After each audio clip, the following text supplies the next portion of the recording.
So, to let you know, you came last 2 weeks ago, right? And you saw that we got this all online and everything. Cool. All right. And I didn't see it online, no. Okay. Okay. Well, the link has been sent to your email. Didn't get that. Didn't get the email today? Oh, I got it today, but the link? the one Yeah, you for sent today. Yeah. Okay. Yeah, good stuff. All right. Oh, poop. I need to charge my laptop. Well, it'll last for now. I think maybe I'll plug it in during break. Okie dokie. So, last week, you guys who went to the field trip, let's see, this should be all uploaded. Is it not? Should be. So you just pull any of these up and then you can watch them. Yep, yeah, you can watch any of the previous classes, fast forward through all the boring parts. This is everything in this. Well, there's even stuff into the previous semesters, so Okay.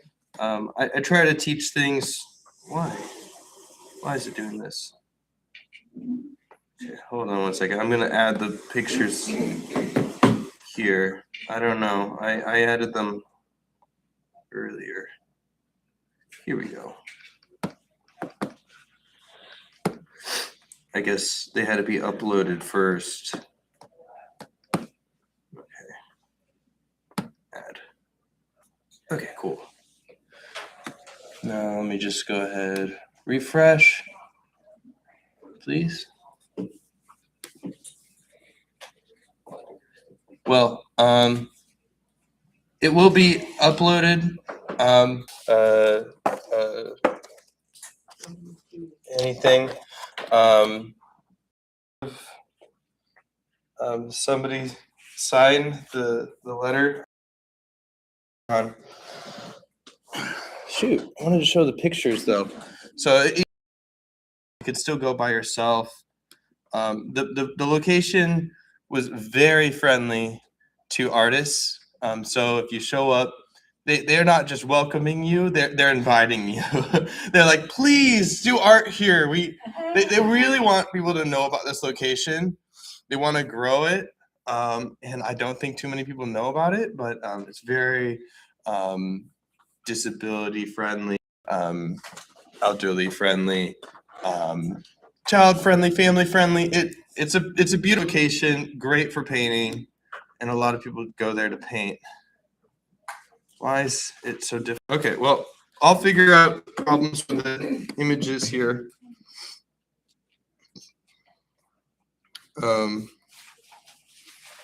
Okay.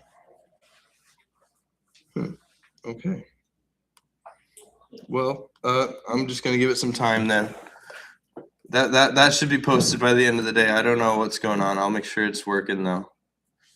All right. Where is it going to be posted? It will be posted. It's part of the school.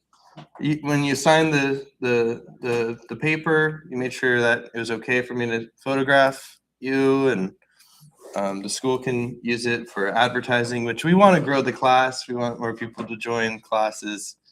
We'd hate for these classes to disappear. But yeah, let's go ahead, go color. I have a little slideshow.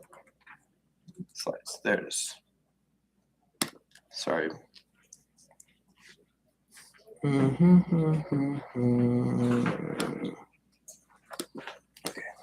cool. There we are.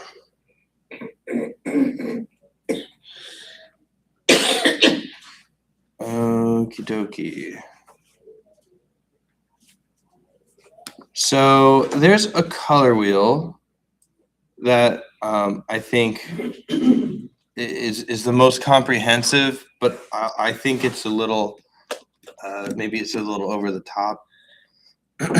But Here it is. This is what you would call the Munsell color wheel. I can't zoom it in. Let's see, can I just... Here, I'll put it on Pinterest. It's everywhere.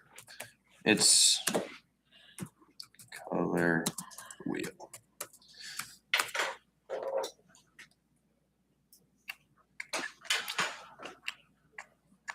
Here we are.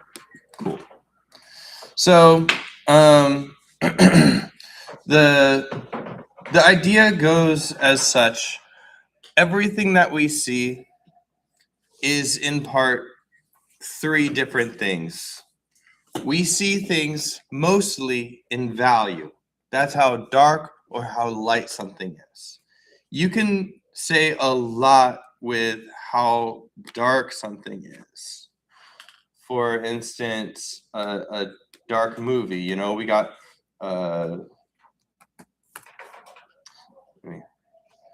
someone name a style of movie, a noir, you know, a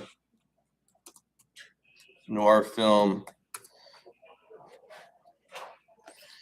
you know, where it's mostly dark and shadowed, and it's a little mysterious. It's all about mystery and grit and drama. You know, it's got that mood to it. You can have a lot of mood using value. Whenever people make movies, they'll do these things called storyboards, where basically they'll be drawing what the scenes will look like in every scene. And they always do it in black and white. They don't really do it in color until later on, because black and white, the values are always the first step in things. Oh, thank you. So you can show a lot of grit. You know, you got Citizen Kane, you know, where everything's backlit and dark. You know, you can kind of think about value as in, where is that light source? How strong is that light source? You know, but then we also have, does anyone know any black and white romance movies? Ghost of Mrs. Muir. Ghost of Mrs. Muir. Yeah, the Ghost and Mrs. Is that right? Muir. Ghost and Ghost Mrs. and- M-U-I-R, yeah. Okay, here we got it. Okay, so it's a bit brighter. I guess it still has a bit of drama. It's still got some shadow to it. But you know, where things are well lit, but look at the shape of the shadows here. It does. Gone with the Wind originally in black and white? Oh yeah, Gone with the Wind. Wizard of Oz. Let's see. Oh, Wizard of Oz. Yeah. Gone with the Wind. What about like Casablanca and the Bogart? Ooh, and- Casablanca. Yeah, Okay, yeah, it looks like Gone with the Wind is color. I think they colorized it. Yeah, Okay. Did Ted Turner colorize everything? I think so. Yeah. Let's see. Let's try this. I don't know. Here we are. Cool. Singing in the Rain. This is great. So even when it's gloomy and wet, it could be well lit and bright. I think this is a great example. Yeah. See, look at this. He's happy and it's bright, even though it's raining. That's the power of value, is that you can make things that, even though the setting might be dark and you know, like rain could be miserable and dark and you know, like it could be your worst day ever. But here it's I think he's in love. Like he's finally finding out that he's in love or something, right? He's like dancing in the rain. You know, you got that feeling, and they were able to brighten up that color. They were able to brighten up those values. So an entire scene can be kind of put onto that value grade. You know, we have our little value chart here, and different ones of these values can define an entire image and can give you a different feeling. You know, when you're at 10%, you know, that real high grade brightness, like this part is. Like this is a lot of like 10, maybe 20% here. A lot of the ways, you can kind of generalize everything to one value. This is a real bright and cheery kind of image compared to, I mean, it could also be cold though, maybe maybe this is even more cold and kind of sad. I mean, it's just, yeah, this is fun stuff. And then, that darker stuff where it's like, we were at it before. Let's just get back to it. Come on, please work fast for me. Where this is a much darker, dimmer scene. You got pitch blacks, and you have a lot of this stuff that's maybe 70% range, 80% range, or darker. That's so gorgeous, Hi. like the way you feel. Oh, okay. So it belongs to one of you. Cool. Thank you. All right. Use me. Thank you. So values will be a great tell of what you want your mood to be. And when we bring color into it, so everything is all in that value range here. Right? So everything gets a bit darker, even pure hues. Like if we looked at our color wheel, let's look down at our color wheel here. So with our color wheel, we can look at our value here and we'll know that colors also will have a value to it. You can look at this yellow, which is a pure hue. This is the pure hue of yellow. A hue, which is the second part here. We're getting into the second part. So first we have value, which is how dark or how light something is. And then we have hue. Hue is a fancy way of saying what color it is. Now this is all discerning color. So let's not use the word color. Let's use the word hue here. So these are pure hues. So this is a pure hue of yellow. Nothing's added to it. Pure hue of red. Pure hue of blue. And there we have our primaries. When we visually see them in the middle, though, we have our secondaries, which sometimes you can mix them to get that color, like yellow and red. You can mix those to get orange. You can get blue and yellow. You can mix that to get green. But this blue and red here doesn't quite mix to make violet. And it doesn't, and there's always going to be more than one types of green, more than one types of purple. So that's why I tell you guys, make sure you got that purple, make sure you get a different kind of green, and maybe even have an orange there, because then you can get those really saturated colors. But if you just minimized it, you could just live your life in these three colors. Or heck, you could even minimize and live in these three colors. You could live with just one color. You really, it's true, because colors are about relationships and how they make you feel. If you look at just one color, that makes you feel something. Maybe if you were absolutely inside of this yellow world, maybe you'd feel sick because it's yellow. You think of you think of a post-radiated world, where nuclear bombs had gone off and everything turns yellow. It's true. I mean, look at like Chernobyl or something. Here, let me see.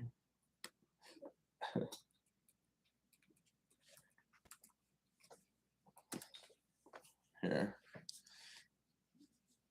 I mean, okay, maybe it's got a bit more green to it. Oh man, this is crazy. So maybe it's kind of over here, that kind of radiated in 6 kind of color here.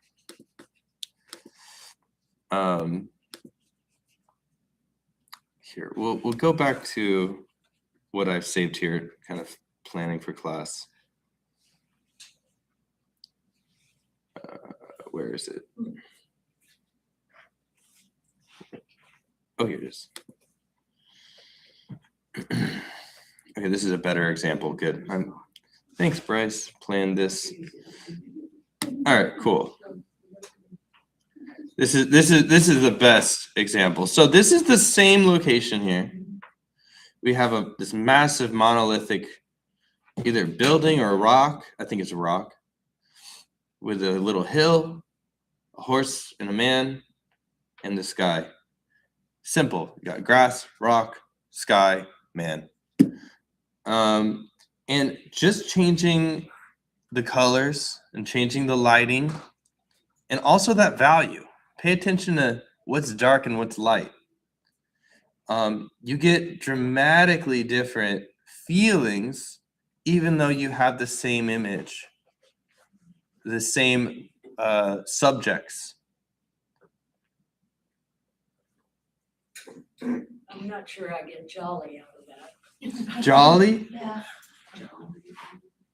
I think it's kind of jolly.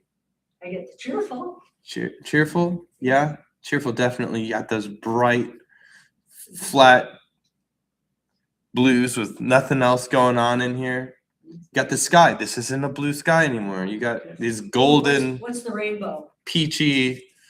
I feel like this would be yellow orange.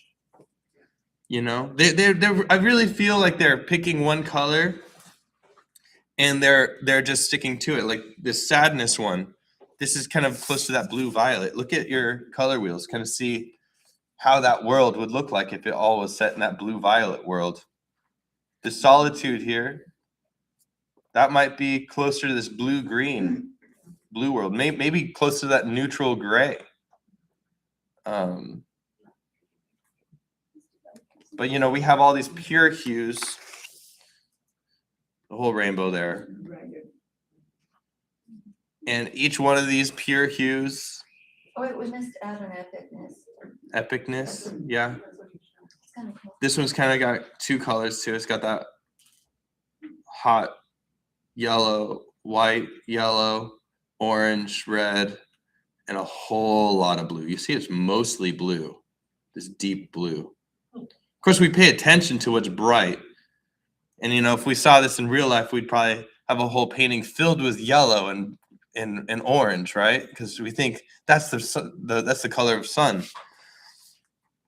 Well, look at how little of a space that is. This is maybe 20% of the painting. That's actually a rule a lot of artists will do. They'll choose 20% to have that bright, powerful, punchy color and use 80% those dimmer, darker or even plainer neutral colors. But this one has some pure blues in there. So it does feel like it's a positive feeling. Yeah. Saphir, you know, this one. Do I want to jump into it? Yeah. We'll get into saturation in a bit. But looking back at this. So we got hues, right? So we can change the hue by kind of rotating around this area here. On the Munsell color wheel, you can see it here. There are those hues, and you're rotating around it. You're not changing the value. You're not changing the chroma. We'll get into chroma right now. But that's kind of your way to kind of mix some colors. So you want to find out what the value is, and you know, find out what the chroma is. Now, I mean the hue, sorry. I'm going to find out what the hue is. Or at least the closest thing to it. So, and then all these hues, they all have different values, right? If we looked at the pure hues, so this yellow, much brighter than this violet. Or maybe the red and the green might actually be kind of similar. But this red and the blue, now that blue, much darker in value. And some artists might even use this to create darker shadows. Instead of adding black, you could just use a darker color with a pure hue. And that's why a lot of artists will use kind of blues in their shadows. You could even use pure blues, just because you got the sky that's most of the time in the blue range, will reflect in those shadows. And it's a darker color too, especially that blue violet. This is kind of closer to that ultramarine blue. All right. Now, okay. Now, let's talk about chroma. Okay. So, just to review, who can tell me what a hue is? Color. Yeah, it's kind of like a color. It's like the base of it, you know? Yeah, and you can change the hue, and it's basically changing what you define what that color is. Yeah. All right. So then we have saturation, otherwise known as chroma. This is what we'll end up using for painting. And now you're starting to see that the color wheel isn't a flat wheel. It's more of a ball, more of a world you can bury yourself into. And you really can. I think it's a little excessive, but these ideas, something to stick with you. Because most of the world, as we know, has shadow to it. And sometimes things get dim and dark. The sky isn't always blue. Sometimes that light gets taken away in a way and gets filtered through white clouds. So we start getting some white skies, some gray skies.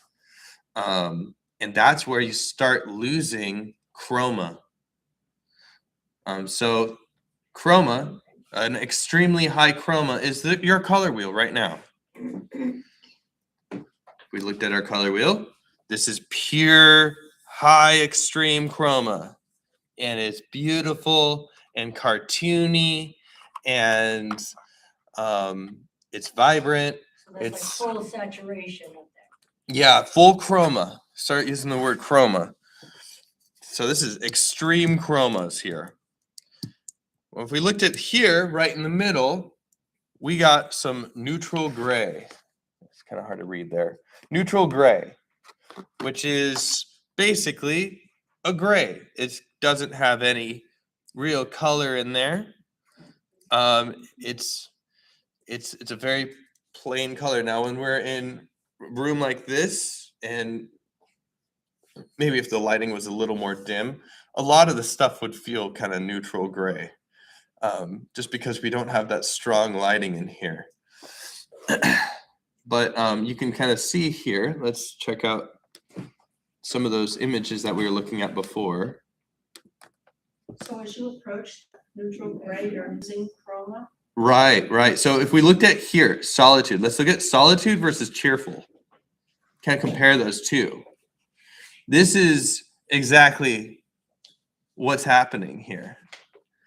And so you have that solitude one, where if you kind of try to pinpoint the colors that you see here, you try to pinpoint the hues, there might be subtle hues in there. There will be subtle hues. It doesn't go full on black and white. You got a bit of yellows in there, bits of yellowy green, and plenty of that deep blue hue. But There's other colors too. That kind of, I'm sorry, not other colors. It loses saturation. It loses that chroma, and it becomes a little more neutral. It becomes more neutral, right? Yeah, yeah. And you can make things neutral by many different ways. Well, two. There's two main ways to get rid of that chroma, which you need to do in order to make things feel bright and vibrant. For example, if you look at Hope here, there's a lot of, most of this painting here, very low chroma, right? A lot of those blacks, a lot of those grays. There might be a little bit of blue in those grays, but it's mostly very low chroma. If we put that in a percentage, maybe 80% of the painting, 70% of the painting have very low chroma. And then just little parts here where it's that vibrant orange in there, which really pretty muted. And then this very vibrant yellow, this very vibrant peach color just on the highlight rim are so bright and strong because I feel like your brain fights to find color. Your brain fights to find those beautiful colors. And when you kind of starve yourself a little bit in this world of kind of darker muted chromas, those vibrant colors in there, they feel 10 times as strong. And that's what gives you that wow, hopeful feeling. Look at Solitude, the absolute actually, before we do that, let's look at Cheerful. Now, Cheerful, I don't know, it seems a little dumber. like you don't feel that grand feeling of epicness. It's just happy greens, happy blues, some rocks. I don't know. Maybe the rocks being dark black here, very low chroma, help. With the contrast. Yeah, I mean they do make it contrast. I mean, you can even see some of that grass there is kind of darker here. And that's there to help bring out the bright green there. So I mean it is very fun. It's very nice and light. It feels like a Shrek kind of love part of the movie, you know, where they're falling in love and they're like dancing around. You know that part? There's like a montage. Everything's green. It's like that kind of same color. Whereas, I feel a jolly one too. Yeah, This guy's orange and it's all, right. Yeah, and the green reminds me of like the 1950s olive green or right. green or 70s green. Yeah. So kind of having that, I think this is just kind of an example of contrast and how much contrast can make you feel wow, you know, have that dark and have that light and have that light shine hard. Whereas this doesn't have too much contrast really. It's just color block in, color block in. It's a little simpler, but I guess that makes it feel more cheerful. If you were gonna put one on your wall, which one would it be? You You had to know, look at all the time. I would put this whole thing up.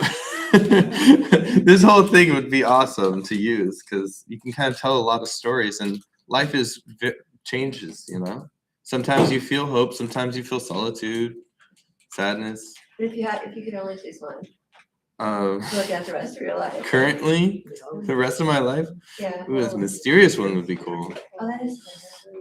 A lot of purples, blues, and then that bright cyan.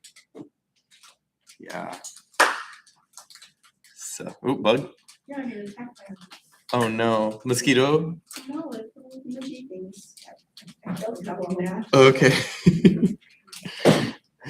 So, yeah, so we can kind of see how extreme hues might flatten an image if you don't have the right kind of contrast and values, you know, see the values changing here. And then when we kill or we bring out more neutrals, it can make something, especially if it's in a darker value scale, it can feel sad and hopeless and maybe even dead. Like you see a lot of dead plants with grays, you know, or you know, more neutral kind of yellows, even purples. But they're all kind of they have a lot of gray in them. So a lot of artists will add gray to their work to kind of neutralize their scenes here. But I mean, on the opposite side of things, this is also, I mean, if you look at tranquility versus cheerful, you know that tranquility here has less chroma actually than cheerful. As tranquility, everything is kind of shifted towards one color. So I feel like tranquility and cheerful, they're closely related. And all what they're doing here in tranquility is they're lightening up the value of the shadows, and they're lightening up everything with kind of this haze of light yellow. There's a light yellow or kind of a light peach. It looks very muted, Mm-hmm. whereas the cheerful looks like an intense version. Right. Yeah. Yeah. of tranquility. The contrasts of the black and the sky, those contrasts hit really hard, whereas tranquility not so much. Yeah, because it changes in the raw color. So that would be kind of value. Mhm. So that would be the value changing there. But you can kind of see here, though, they maybe have mixed in. I mean, this is digitally put, but if you were to paint this with gouache, everything would be mixed in with just a little bit of that white and yellow. Or maybe you'd be adding that white and yellow to most everything. It's even in some of these shadows here. Even his horse color changed to brown from black and white. Oh, it's interesting. Maybe they did that for contrast, though. Yeah. You know, if we looked at this in black and white, you know, if they used a white horse here, then it wouldn't have stood out. Gosh, this is a good image. This is on our Pinterest. You can look at this anytime. I sent it to your email as your link. Yeah. Cool. All right. That fair one is beautiful artwork, the way they do the moon. Yeah. And the fairy one to me looks like hell or something from Yeah. Lord of the Rings. Yeah. And if you had here, let me see something. I'm gonna move on to our little practice here. If you had this, and if we had blocked in the moon, look at what's around the moon there. We have all that glow that goes all the way out to here. Oop. See if I can get this right. There. So basically, this moon's glow changes. You know, see how light that is there, and then it gets a bit darker, and it gets a bit darker. We can kind of see some shapes kind of that he uses with the lighting here.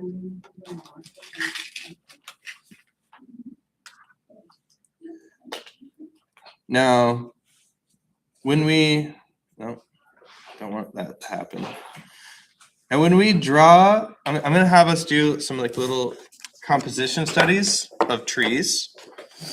I think trees are a great example of composition because you kind of have to encompass the roots and then also the stump and then also kind of the shadow. So it's kind of like an interior design sort of thing. But you kind of want to kind of generalize an area here into the simplest of forms and shapes. And then you can kind of build onto it afterwards. All right. yeah, with that moon glowing there. There you go. All right, then. Okay, so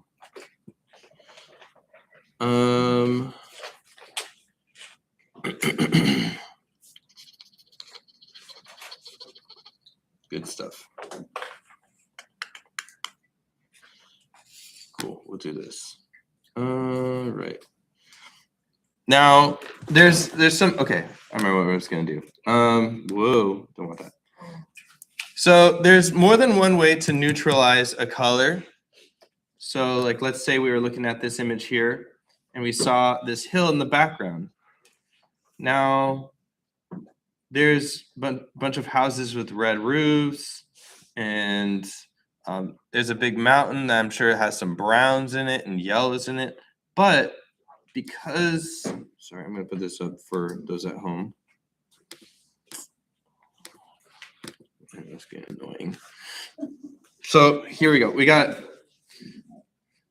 So we know that there's probably trees in here that might be green or brown. And but what's happening here is that because it's so far away, you get that atmospheric kind of colors in here.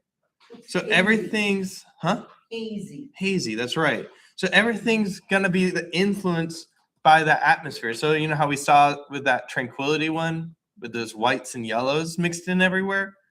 That's the same deal with this, but with the whites and blues, the same color as the sky here.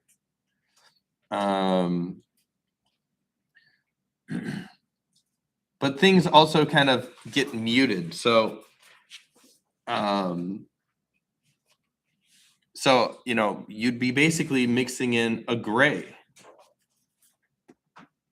kind of to kill some of those colors.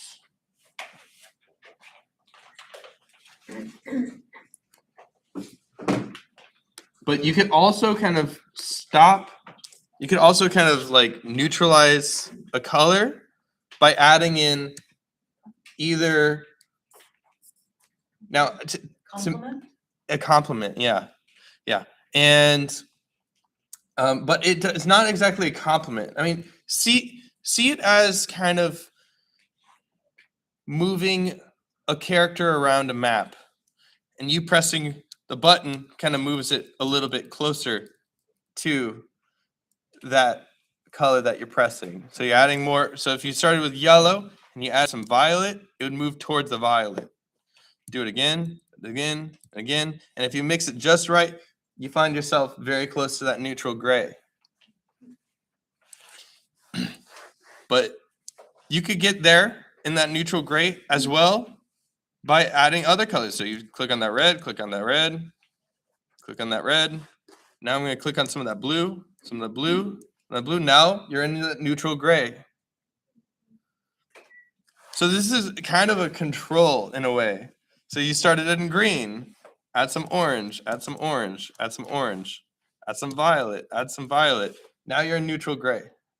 So how do you know? How do you know what to add to neutralize that particular color? So you have to know what color you're seeing mostly. Let's do a practice. I'm gonna pull up a neutral color, okay? Would that gray be when you muddy it, you know, because you've added too much? And you know the term when the color's all muddied? It's just about moving it in the right direction. So if you're seeing, you'll do this and you'll see it. It'll make more sense when you start doing it. So let's say, I'll open this up here. Give me a second.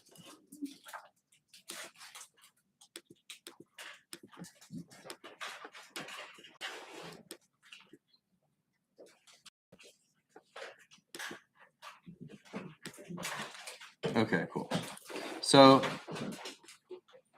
do this. Here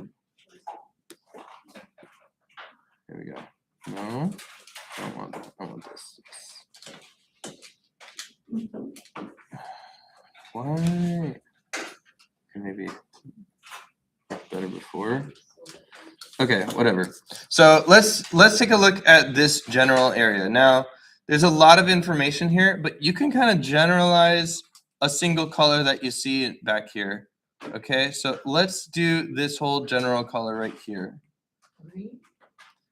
Right, so let's start at green. That's a good place to get started. So if we were looking at our green, now I'm gonna pull out my colors. I'm gonna start mixing colors here.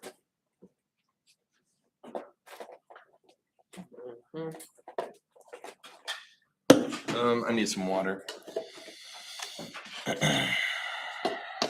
And my brushes are here.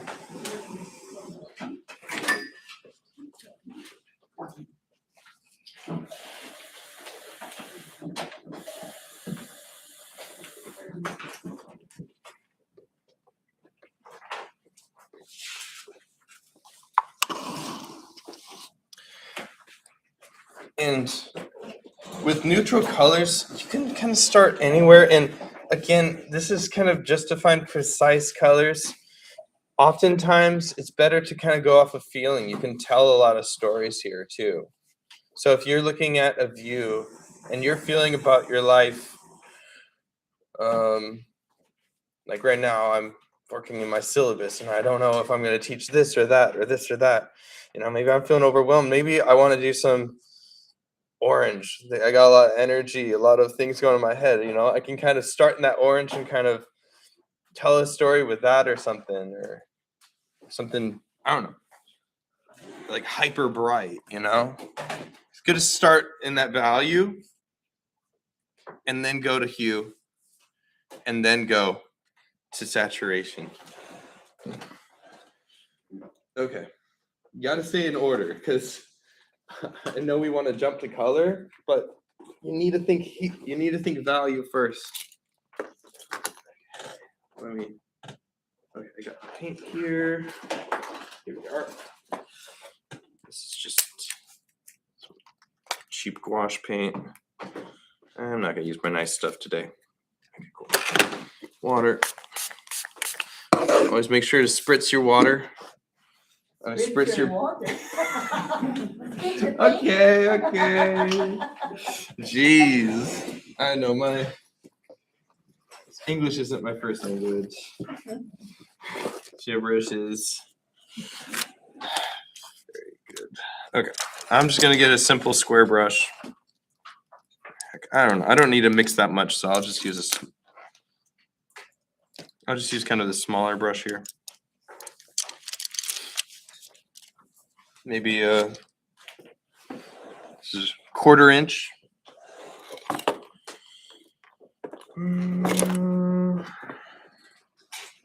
I had it out, didn't I? Oh, here it is. Good. All right. Can everyone see okay? My palette? Yeah. It's kind of small. I'm gonna try to blow it up more. Enlarge. Yeah, let me see something.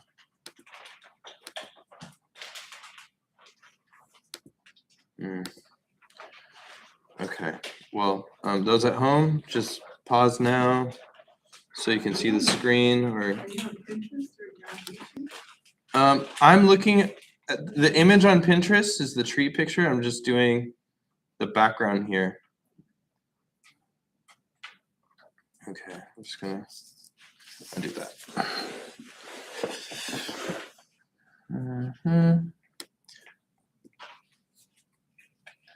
So first thing we're gonna do, we're gonna find the hue.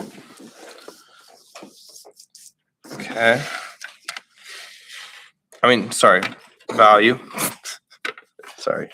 Okay, first thing I'm gonna find the value. And I need paper towels.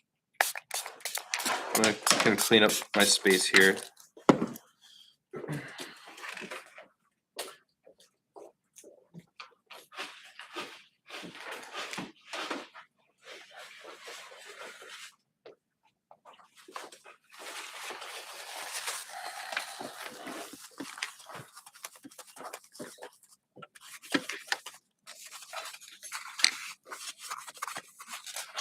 Okay. All right. A lot of artists will kind of keep their palettes a little dirty. I like one artist, they put it as a seasoned palette. And I think having some gray tone on your palette is very helpful. Some artists will even purchase gray toned colors just to work with, but all right, so I'm gonna start here. How do you feel about glass palettes with the see-through ones or clear ones? They're great. It's nice because you can kind of you could put other like toned paper underneath it. Oh, So some artists will like me like this tone, this gray here is great background. Like this is a good gray tone. Like something closer to a neutral gray is better. Sometimes it might be a little warmer, so it might be a little orangey kind of color, but that's as long as it's closer to that neutral gray, it could be on the warm side of things, maybe closer to that orange area. But you know, play around with. Yeah, I for my oil painting, I use a warmer neutral color. but you do well. I do everything. I've just did 2 commissions of oil paintings of dogs and landscapes, and yeah, yeah. So when I'm looking at this image, I'm gonna try to capture the overall color here. So I can kind of simplify this. Let's mute my phone. You know what too, like if you have a seasoned palette, if I have watercolor or gouache, it reactivates.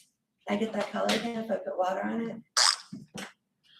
Mm-hmm. So like I can just use it straight from here. Mm-hmm. Yeah. and Yeah. You can totally reactivate it. I mean, it won't be as globby as, you know, it is straight out of the tube. But yeah. So I kind of start off here. And looking at this hill here, what kind of value range do we have here? Let's go. I'd say like 60 or 70. Yeah. I'm sorry. Percentage. Is it zero? Look at the grayscale here. It's zero.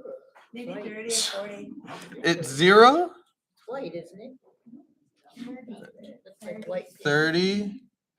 I come on 30 to 40 right in there. Okay, maybe the TV's a little different. It looks white. I think maybe 30 feels right. Now, one thing you can do is you can literally hold this up and you can kind of see it kind of right next to it.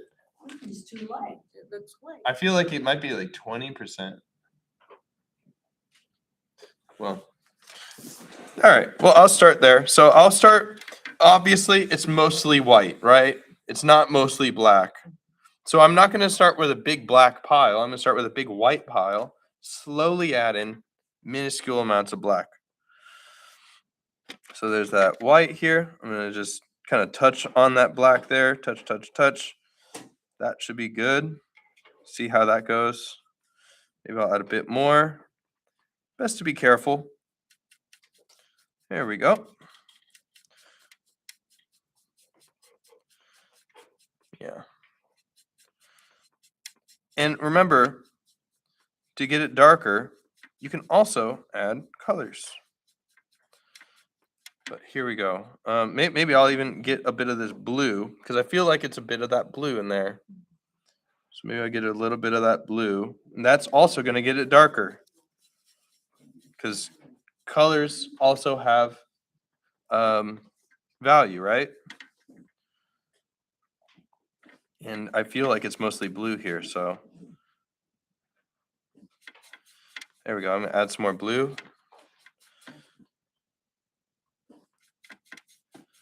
Okay, cool. Now, it's good to test this out. Some scrap paper here. You can kind of swipe it on the corner of a paper. And I'm going to go ahead and hold it up here. Yuka, do you need help turning it down?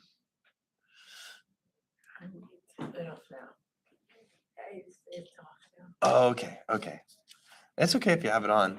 So now, all I'm gonna do is I'm gonna take this color, little swatch, and I'm gonna hold it up and I'm gonna check my color, and I'm going according to the computer. Now, if you guys were looking at it on that TV versus that TV, you're probably gonna get a different color because they're different TVs. They're one's older, one's newer. You know that's the importance of having a real life subject. But you know, we'll work with what we got here. So I'm holding it up and I'm gonna notice a relationship. I'm gonna first pay attention to the value. And I think the value here is much too light. I'm gonna make it much darker. So, and I'm also noticing the color because right now it's a bit blue. When I put it right next to it, it feels like there's a bit of purple in there. So I can get a little bit of purple because I know that purple is darker. Yeah, the mountain. Yeah, kind of right where my cursor is, right there. But I can kind of blur my eyes a bit. You can take off your glasses or whatever, because we're not looking for a single point. Kind of looking for a general area. Kind of have to find a middle ground. And as an artist, you have a choice of where that kind of leans to. So I'm going to be adding a bit of purple because that's darker too. Let's get a bit of that purple in there. Maybe a bit more. A bit more. Oh man, this purple's not very strong, so I'm learning things here. Okay, there we go. All right, I can kind of swipe it down. Cool, let's see how that looks. I feel like it needs to be darker. A little on the purple side. So maybe I'll get a bit of black now. If it's okay if it's got a bit of purple in it. It's okay if it's fully purple. It doesn't have to be correct as long as it's close to that value. I'm kind of adding purple and I'm adding black here. I can get that precise color I'm looking for. Oh, I'm close. Maybe a little bit of blue.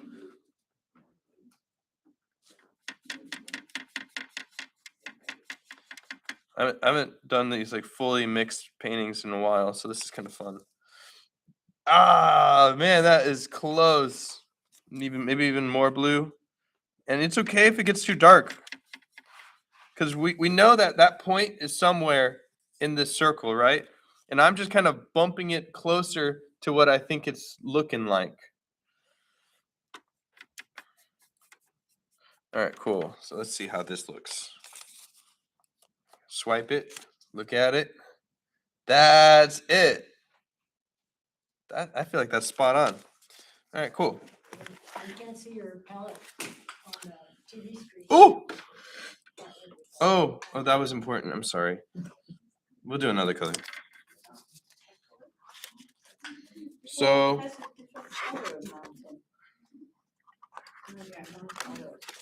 okay, I'll do it. I'll paint right here. Okay, so yeah, again, TV's different. So, we're gonna do a whole bunch of these little squares. We'll have some fun, like kind of doing some color studies. These are so fun. Yeah, I know what we're doing. So I'm gonna draw a little frame here.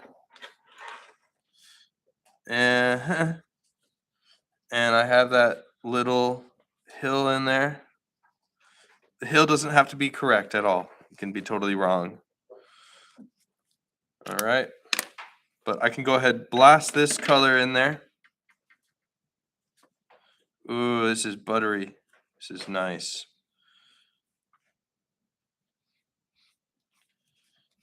Okay. What kind of paint are you using? This is gouache. I mean, what brand?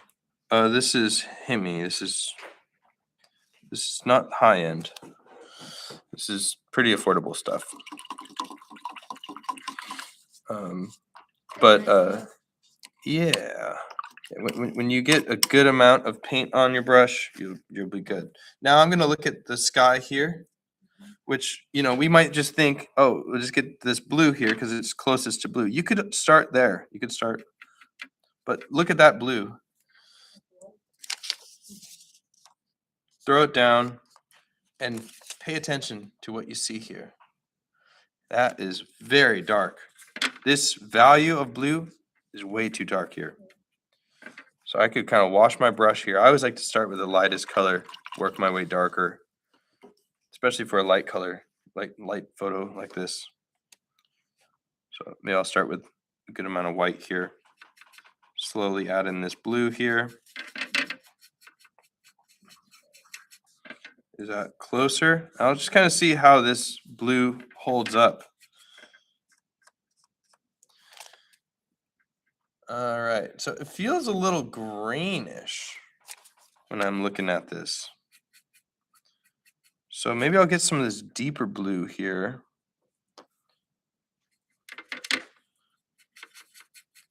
Mix it in a bit. It's gonna be, so now this is too dark. Now I'm just gonna add some white here. So, you know, you got two of those different kinds of blues. Okay. One of those blues is closer to a bit of that red.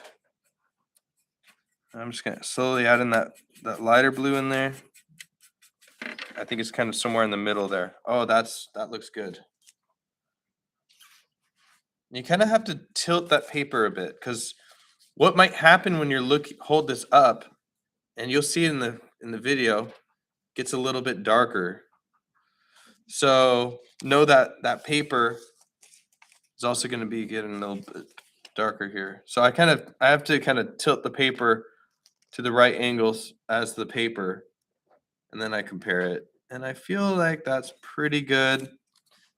Maybe a bit more this kind of turquoisey blue. All right, that should be good. I'm gonna add a bit of water in there, just a touch. And I'm just gonna kind of paint that in there.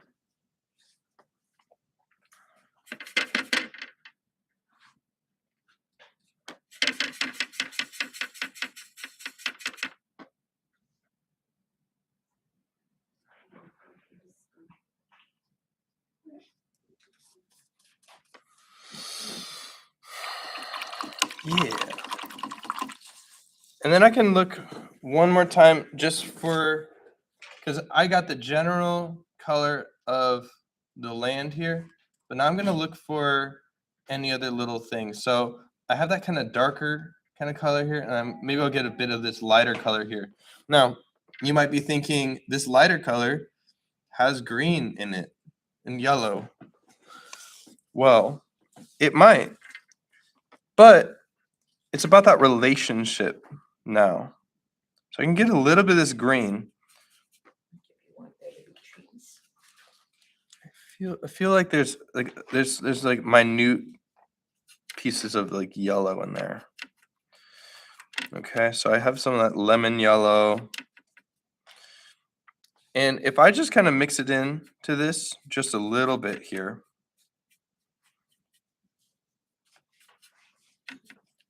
Let's see here.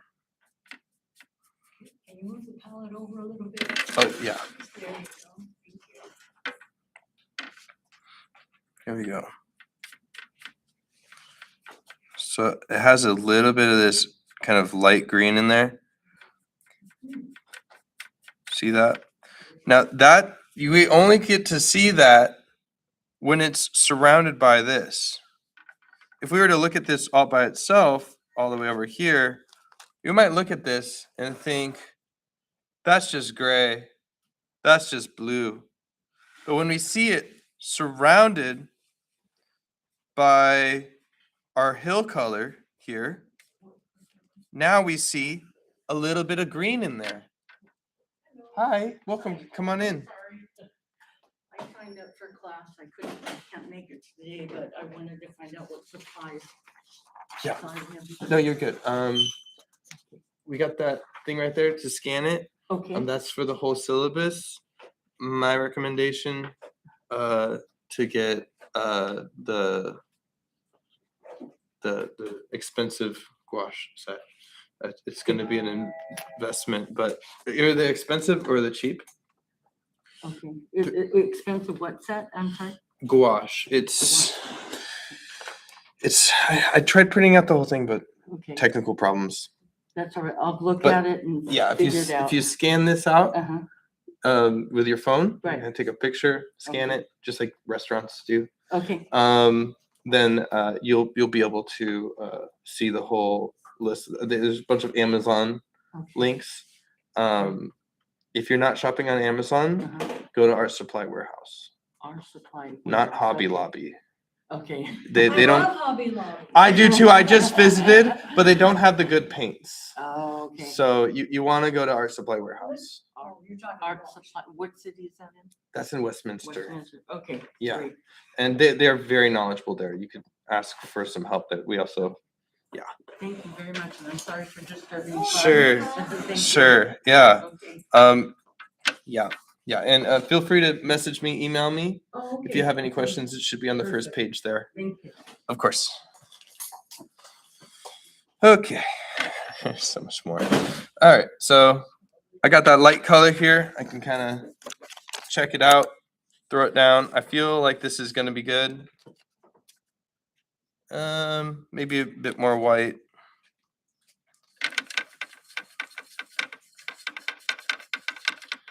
There we go. Good. And I can finally get that bit of green on that hill there. Using that kind of dry brush here. Uh-huh. Good stuff. There we go. Really interesting colors when you're actually trying to look at the actual colors here. And then those white houses. Now you're very tempted, I'm sure, to use just some pure white. You see white houses, you're painting white. But keep in mind, you got atmosphere here. I can put that on the side of my paper here. See how that looks compared? I don't know. I feel like there's bits of that blue in there. And the thing with light and atmosphere is that it touches everything. So if we know the sky color, we'll know that the sky color will influence all the other colors. So I can bring in a bit of that sky color here. I don't have to reinvent the wheel for every single new color we see. We can kind of mix and match where that light happens, where those colors hit. I can get a bit of that blue in there. A little more of that blue. All right. Check it in your little swatch thing. And I think that looks pretty good. I'm going to do that. I can just do little dots for my houses. There we go. Maybe a big house over here. Little houses up over here. And, you can start inventing things, I kind of hate precise copy and paste. We don't want that. We can explore more movement, without the need of copying and pasting. Yeah. All right. Good stuff. And the same thing goes for the tree. You look for that main color that we find of the tree. We look for those kind of highlights. So this was kind of the shadowy part of the hill. Can you guys see the colors okay in this picture? I feel like it's kind of getting lost here. It's very subtle. It's closer up, it's good. So I had that kind of main base of the color here. It can be a little bit darker. And then I focus on the highlights here. I could have probably gotten even a little bit lighter. What did you use for the highlights again?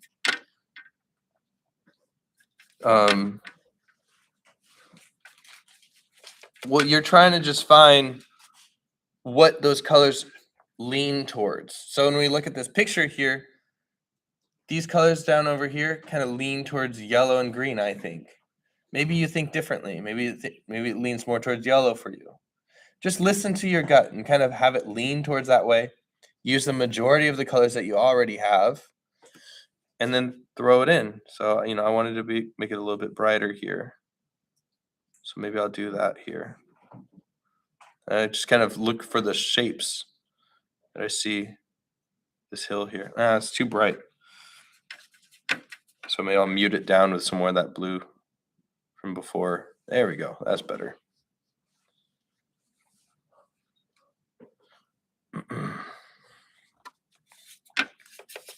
All right. Should we try one out? Real simple. Yeah, let's do it.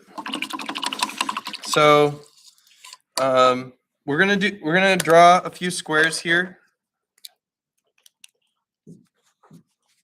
Okay, so get out your pen or pencil or draw up some squares. They're gonna be at least, we want it to be smaller than the size of a credit card. Even smaller than the size of a credit card, maybe half the size of a credit card. Half the size of a credit. I think that's a good shape. Let me just flash my credit card to the internet. Wait, let me see. I might have some dumb thing. Okay, I think people can steal my Ralph's reward card. Okay, so yeah, it's about half the size. Yeah. So that's fine. And you can just kind of eyeball it, really. Let's go ahead do 6.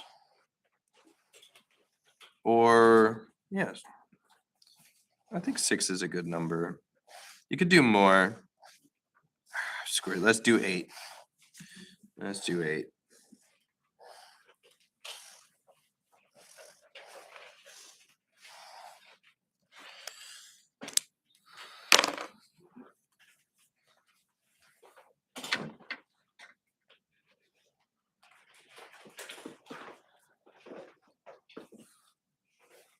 And you know, if you ever feel like your colors or whatever are wrong, you can always go back in. Like, I feel like the sky could be brighter. I'll just go back in. That looks better. And make sure that your squares, they do not touch. They do not touch. Are we using painting paper for this or sketch paper? I'm using painting paper. You can use sketch paper if you want to. What if we don't have flush?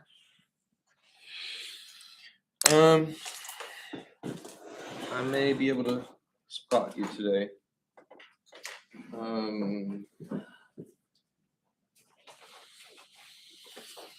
Picture for the same picture?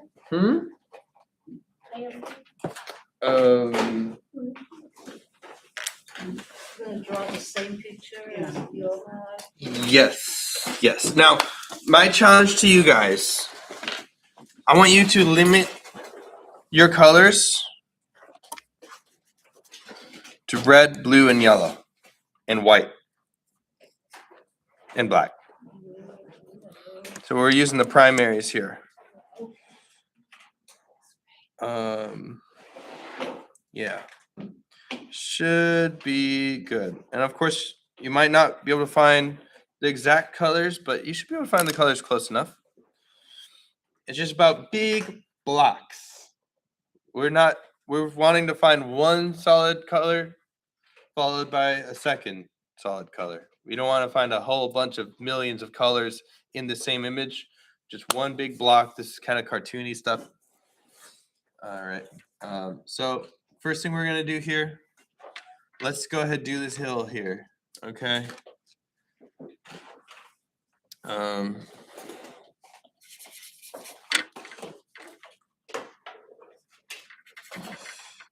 Okay.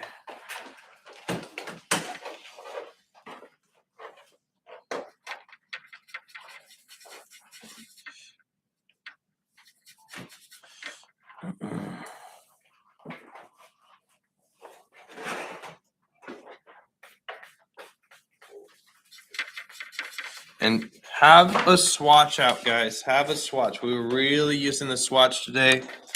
This is just a practice, so you know when you're going out and you're painting, you don't need to have this swatch out.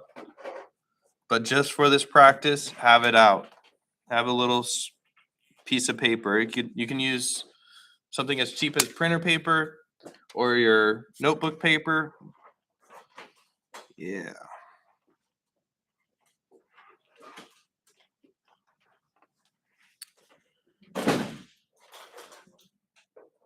Okay. So we're gonna start off with this, and these are gonna be kind of fast. I'm gonna change it every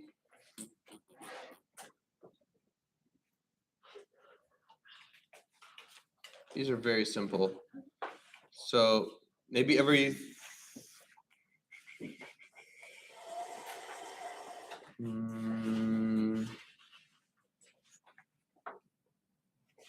do 5 minutes. Sound good? So I'll change the picture in 5 minutes. Okay. You can only use primary color? Yeah, so red, blue, yellow,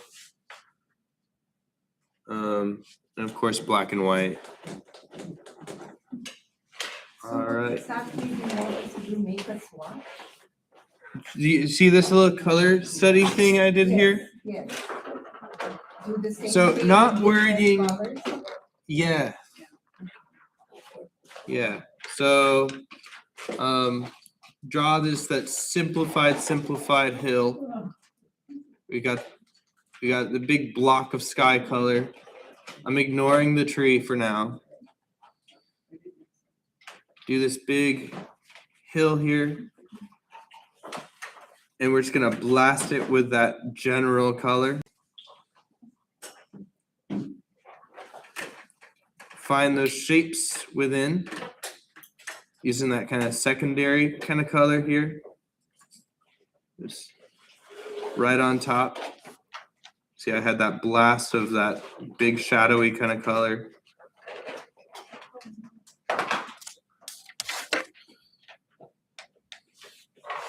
Yeah. My picture looks a little different, but here's mine. We're just trying to make some more complex colors here. We're not trying to just find a blue. We're not just trying to find a white. We're trying to find those weird in-between colors and stuff like that. All right, so I'm gonna set a timer for 5 minutes here, and then we'll change over to the next picture. Okay. So, keep it as simple as possible. We're not doing any texture, just shapes. Okay. Or something happened? Oh, sorry, I'm just setting the timer. Yeah. Okay, here we go. 5 minutes. All right, thank you.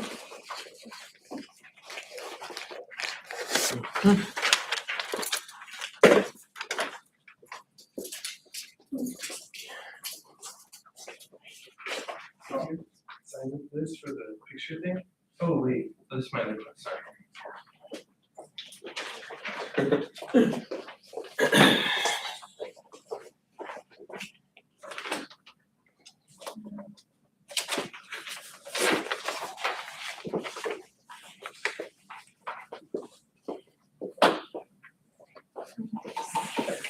Someone like retouch at home, Uh-huh.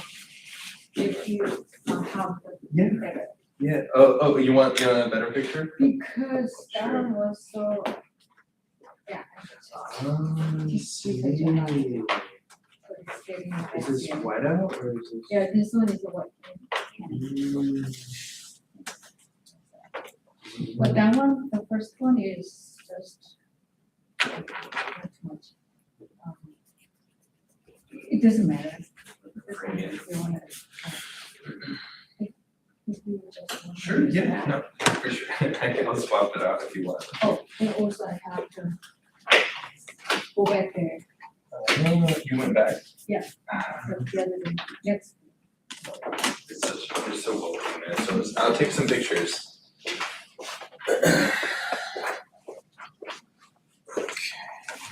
Oh,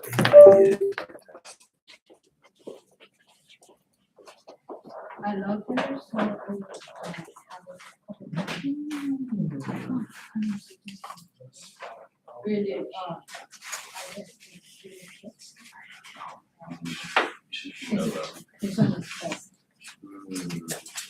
Oh, actually,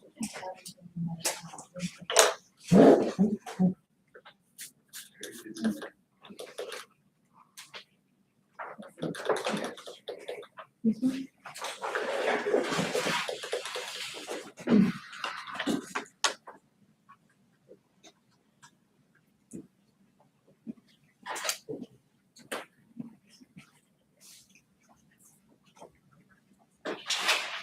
Have you ever put your stuff in shows or anything like that? I'm sorry, Clean air shows or anything like that? no, once, the same thing. That one is. It's so great. I don't know, she's on the lighting. You should definitely think about it. Look at some of the locations, I mean. If you wanted to go in that route. I don't know. Yeah, it maybe have information. Connections, some of them. Yeah, I'll see what I can do. There's a Laguna Beach, prayer festival.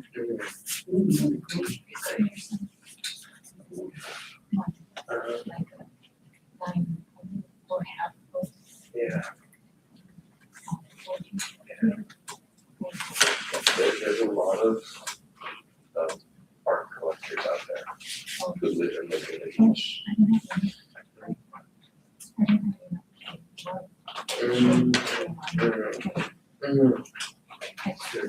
Yeah, I think work your skills stuff as well. But if I had as much time as we did to, I'd be working on some large scale stuff as well as the plein air stuff, or working from the plein air.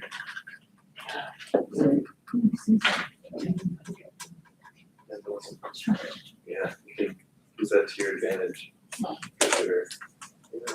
Yeah, keep an eye on opportunities, you know. Let me see how it was doing.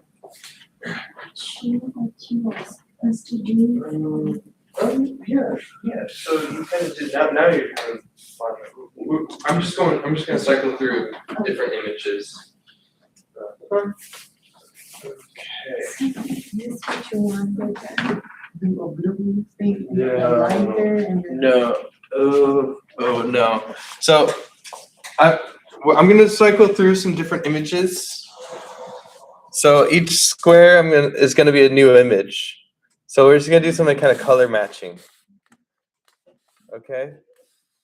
I know, yeah. I see some people doing the color thing, the hopeful, cheerful, tranquil thing. That's cool. But yeah, I'm just gonna change the colors. I mean change the things here.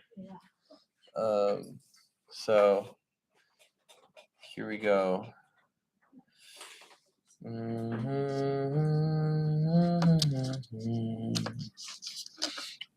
Let me get a good one. Ooh. Ooh. We can do this one for sure.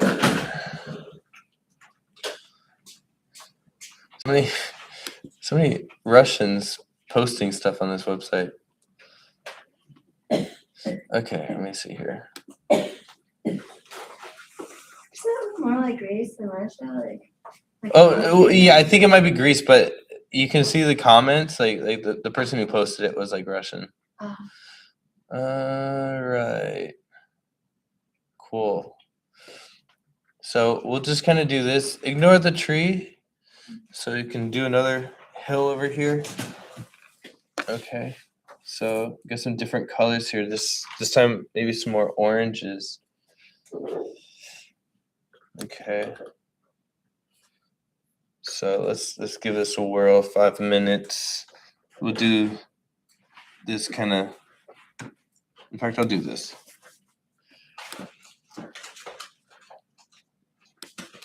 There we go. Cool. All right, I'll set the timer.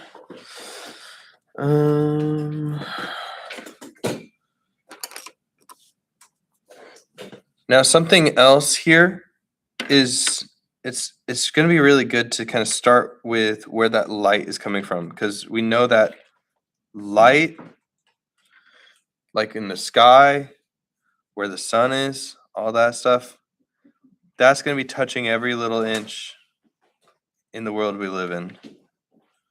And get a bit of white in here. So are we supposed to be doing that little square in the middle? Yeah. We can kind of ignore. Can't see what you're doing. It's about finding the color for yourself. So we look for this color right up here.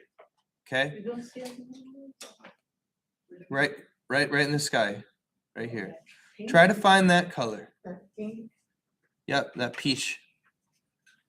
So you can start in pink. Put it down on a swatch. Where's your swatch? Make sure you got a little swatch. I can start a longer timer here. Yeah. Okay, let me put in a longer timer. We'll go 10 minutes.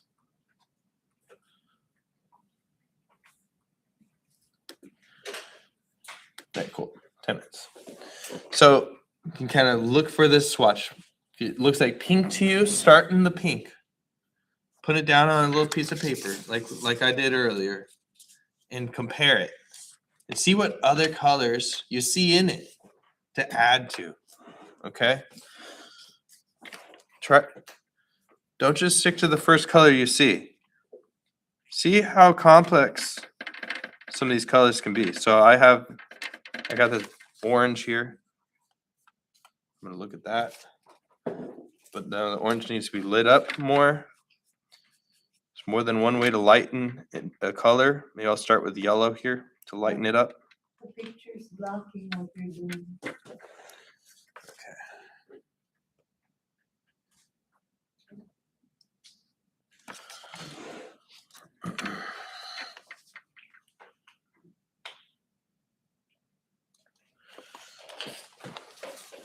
So I have this bit of orange, adding some more yellow to it to make it lighter.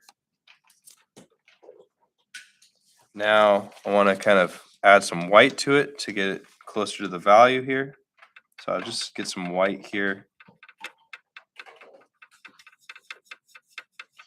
See how that looks. Swatch it. Throw it on a piece of paper. Check it out. Think it needs more white?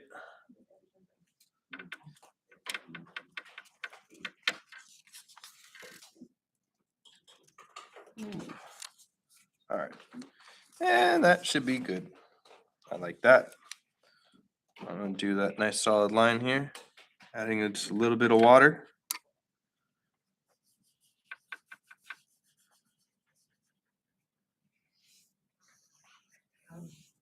Here we go. Next, I'm going to do that blue. And remember, this is the atmosphere. It's going to get into everything. So maybe I'll start with that blue. Might be close to the blue that I had before. Here we go. Get that blue. Swatch it out. That looks pretty close. Maybe I'll add just a teensy bit of that light color I had from before. See how that looks.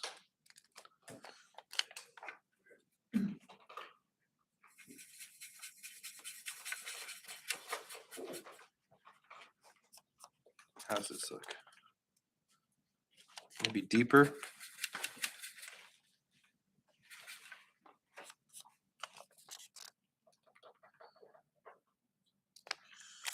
All right.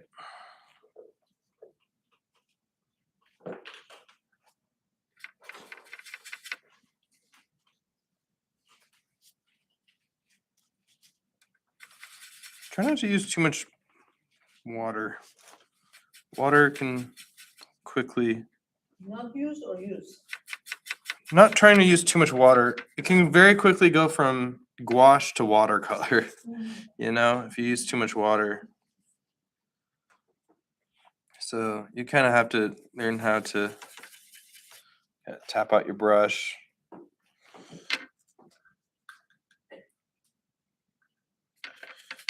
So, oh boy, I need to refill my whites here. This is tough. Okay, cool. Here we go. Cool. I can get a little bit of this light color here. Ooh, that looks good. Just a little bit. All right. That's pretty good. Turn the page into a different map.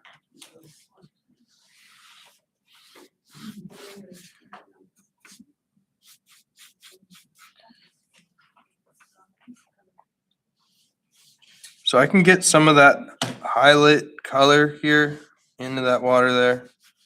There we go. Now I'm gonna do that little mountain there, which I feel like that's gonna have some deeper blues, maybe even some purples. I can kind of look for that purple first or get that blue. Get some of that red in there. There's that blue and that red. Yeah. I'm gonna use that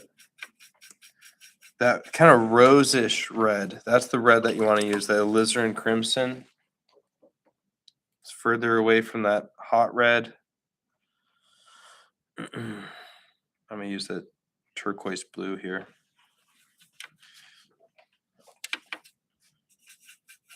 Okay, cool.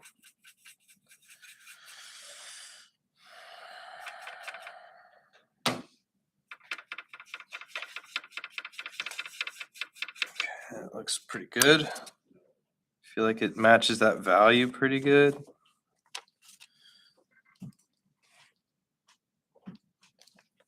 Now I could add in some gray, and that's going to kill that chroma. It's going to kill that saturation, which means adding in white, and then adding in black.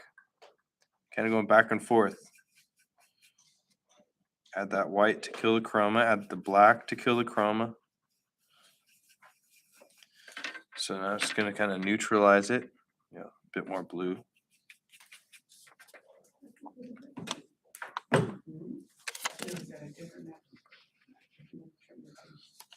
Here.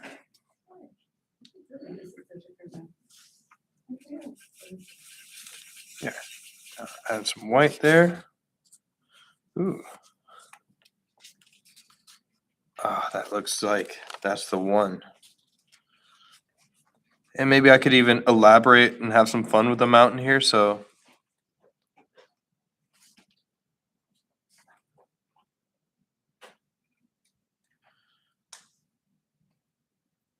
now there's different parts of the brush that we use when we paint. I like using kind of the belly of the brush. Now, if this was a whole body, you know, you got the head, the tip, and then you got the belly right down there. That belly holds a lot of paint in there, and it's real packed in there. Ooh, yeah. Look at that.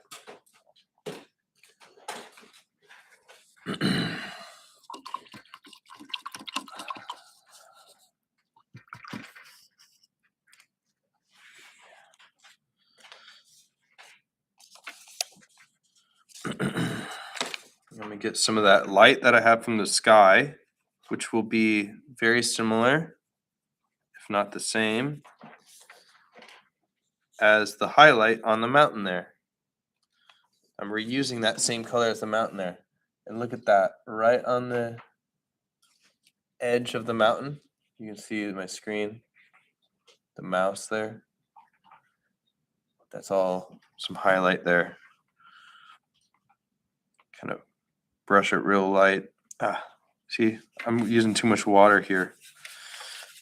I'm gonna make some more.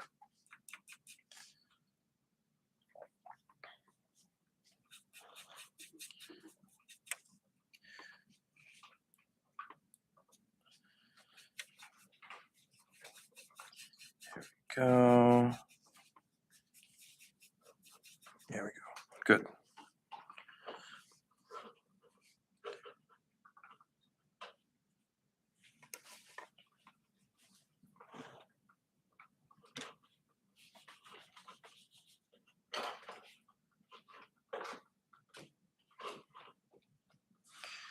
Hmm.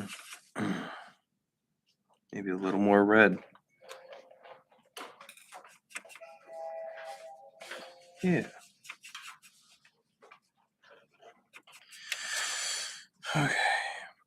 A little more red.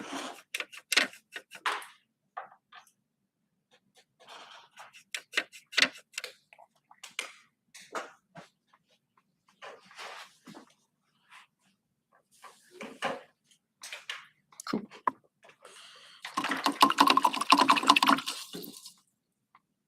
Mhm.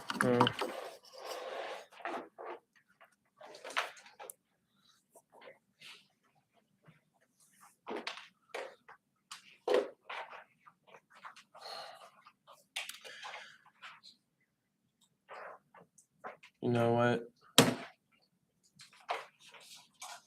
We can go another 10 minutes. All right.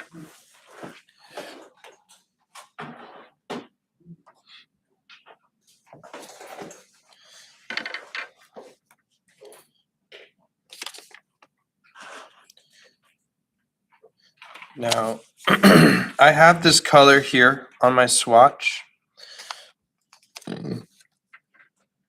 And I can see that there are darker textures in here. These little bushes and stuff like that. So I'm gonna go ahead and make a darker shade here. There's the original shade that I had. I could add some more deep blue to it. Ooh, way too much blue.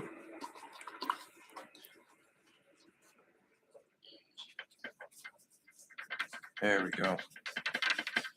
I think that's good. Maybe a bit more black.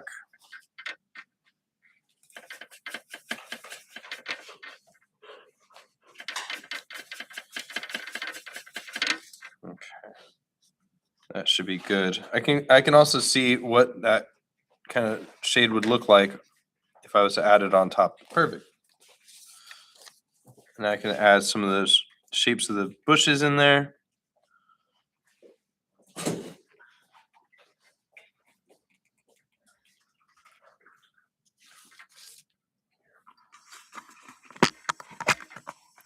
You can kind of see it up close. Missing some of the.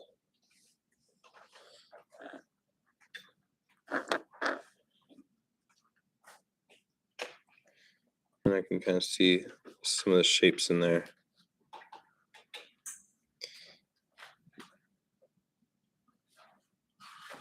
This is how really detailed paintings kind of start here. Is they start with these big blocks and shapes, and then people find those middle grounds, you know, where it's in between that shadow, it's in between that other block.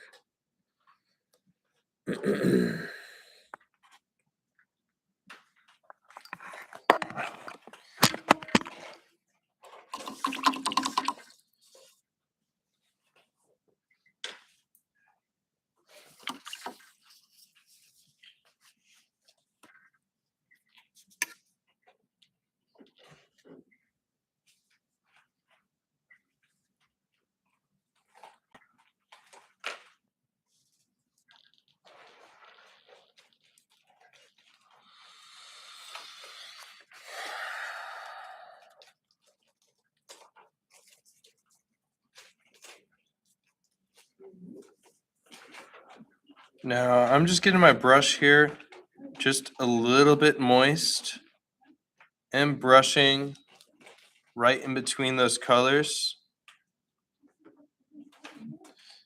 And there we have a nice soft edge.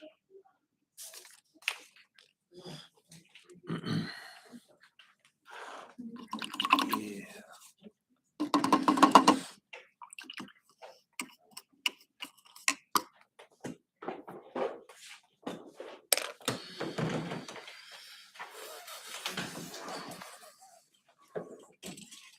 How you guys doing?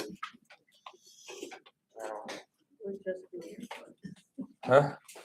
Just doing good? We're just Just doing it?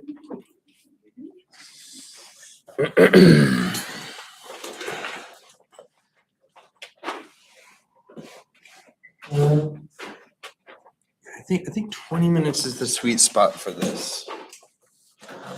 We'll take a break soon. And I'll find some more images. We'll go off of it, and we'll do some trees after this. Because trees are very much the same thing. Okay, let's plug this in.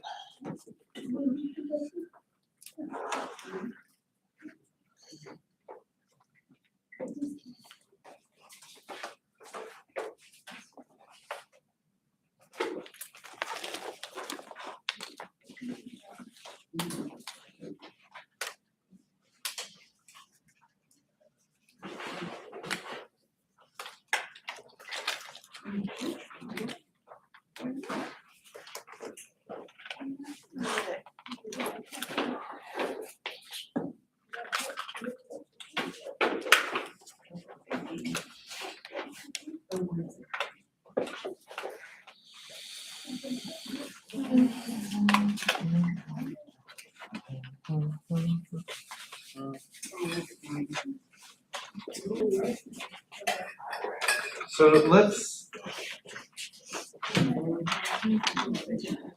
First one didn't get, second one got, third one, I think getting even better.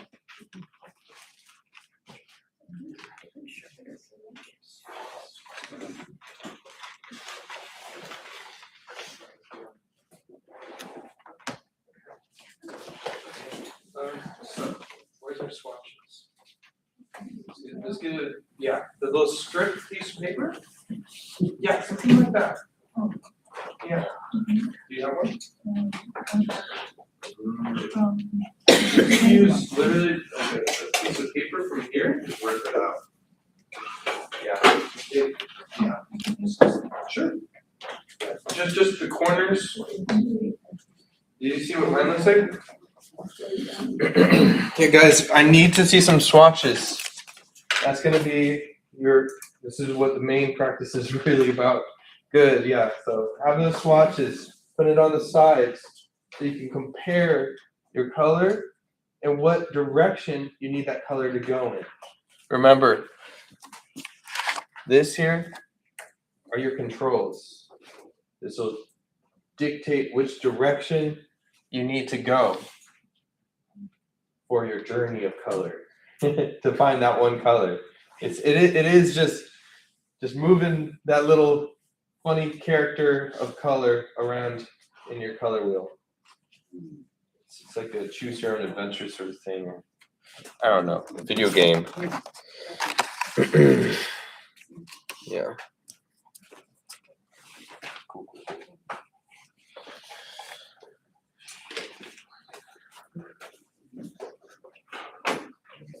Are you always gonna do the group? The what? Are you always gonna use that thing? The paint? Not watercolor. It's a close relative of watercolor. It's important that it's opaque. Just because. I bought the watercolors for the other class. This class not gonna do any watercolor. So watercolors, I would say, would be great for a second year student. Because that's what I started with. Okay. I started with watercolors too. It's just a different process. You know, where I'm getting that big block of color and then adding some highlights to that, you can't do that with watercolors. You have That's to what I was plan. wondering, if the whole class was gonna be that or not watercolor. Right. No watercolor at all. No. So you're welcome to bring it in, you're welcome to paint with it. It's just, you might have to do some homework at home to figure out how it No, works with it. It won't, you can't do that with watercolor. So the morning class, he does half watercolor and then he does half that one, so some people do that. So he does like two things, one with watercolor and one with the gouache, so you know which one you can do. Oh. I thought this was all mediums, not just that I've done that before, it gets very confusing. one. When you're doing the drawing, the trees kind of thing, you show how to draw the trees, is Yeah, still so a I'm value to mostly, me. instead of doing, I guess, half watercolor, half gouache, I'm doing half sketching, half gouache, which, yeah. I Cause I mean, don't know how to acrylics, draw, so I thought the sketching might help. acrylics sort of like a close second, Yeah, I don't like. but But like the trees, you're gonna show how to draw, cause I don't know how to draw either, so I'm just trying to think of this, if there's anything that is gonna be of value. if you show up, that's gonna be a value too. Yeah, absolutely. If you're looking for value, then you're gonna find it. If you're looking for not value, I mean, looking like for, things that I can't do, I don't have that, Yeah. right? That's gonna always be that pain.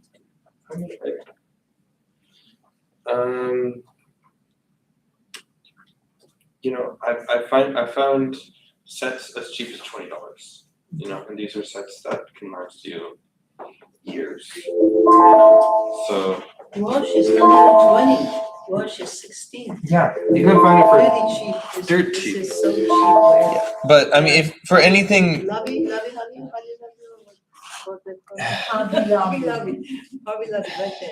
yeah, Not too far. the sometimes with the cheaper paint, unless you paint very thickly, it can be very difficult.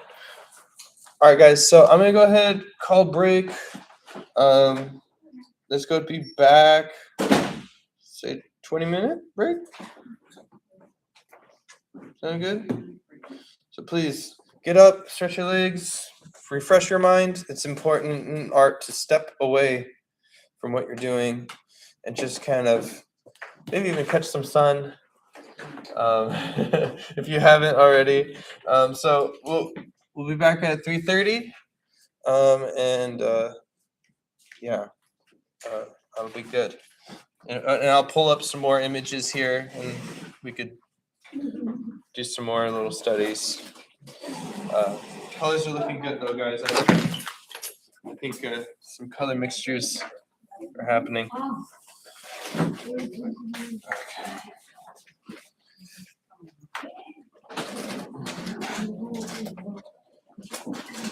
Yeah. So Looking for one on yeah. So did you scan this? I did, but that's what it said mostly. Okay, so there's two sets. The cheaper set, like avoid these huge ones, but medium's a good brand. 12 colors, that's perfect. $11. Is this one better? No, less is better. This is perfect. That's everything you need to make every color. Yep. Here we go. Done. Wash I paint. don't know anything about it, but I guess I can learn. Come on. No, I'm not that kind of third to use it, because I'm just learning watercolor. The thing is, I can't draw, so I just. Right. They're both things to play around with and find your own voice with. You know, not all artists know how to draw. Yeah, that's why I was just starting So, with the watercolor. Knowing colors, like what I'm teaching today, you could use this knowledge for watercolors as well, but you know, gouache is kind of one layer and you're done. Watercolors, you can be layering things on. Yeah. It does create a really luminous painting. Well, over here, Take a break. there's- Take a break. I just didn't know if this, I wasn't sure what you wanted, This is good. That's what we're looking for. so you want put paint on a strip and then paint the little seed. Yeah, basically, we're just looking for the right kind of color and trying to get those complicated colors rather than, you know, just observation colors. Watercolor. Okay. And just learning. how to use it. Well, half of my days I'll be doing some free painting time. Those times I can definitely help you more out with things. I can help you out with, looking for books for resources and to kind of follow through. Books for watercolor Yeah, you do. and sketching, but I didn't buy, because I didn't think I would need it. Right.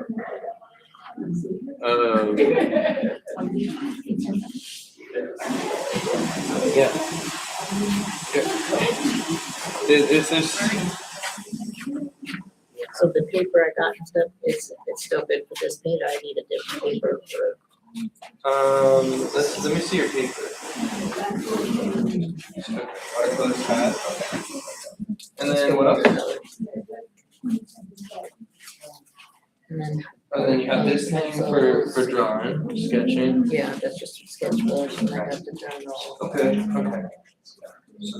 brushes. Yeah. Pencils, You're good. Yeah. The brushes you have are good. Pencil's good. different colors, pencils. Yeah. I just don't have the Gucci, I call it Gucci. The Gucci paints? Yeah. Oh, these are cheap paints I'm using today. The Gucci ones, Those are Yeah.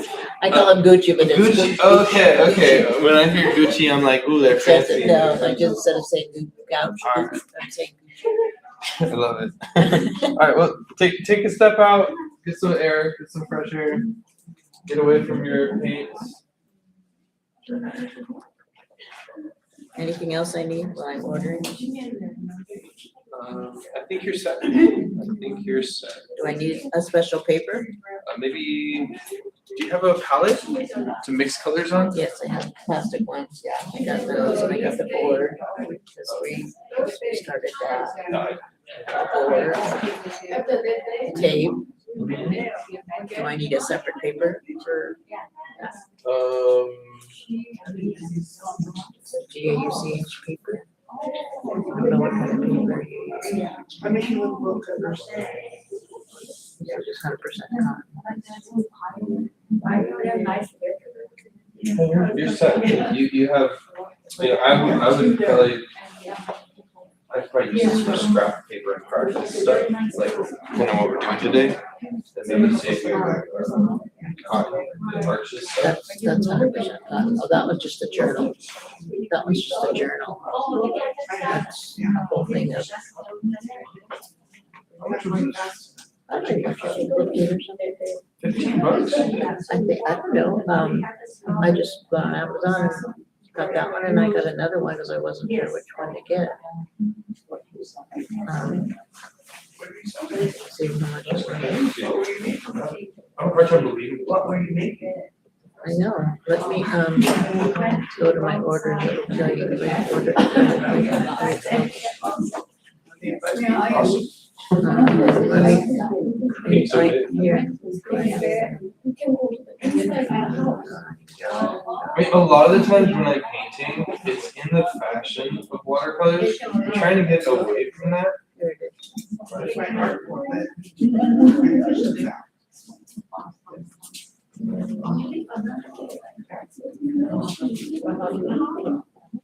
$19.99. Because the sun is. I'm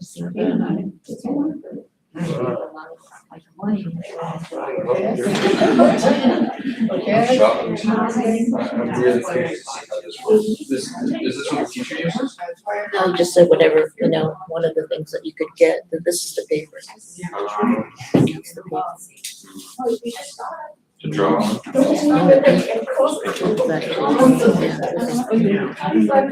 Is there a special paper that you use for that, when you're using that kind of paper?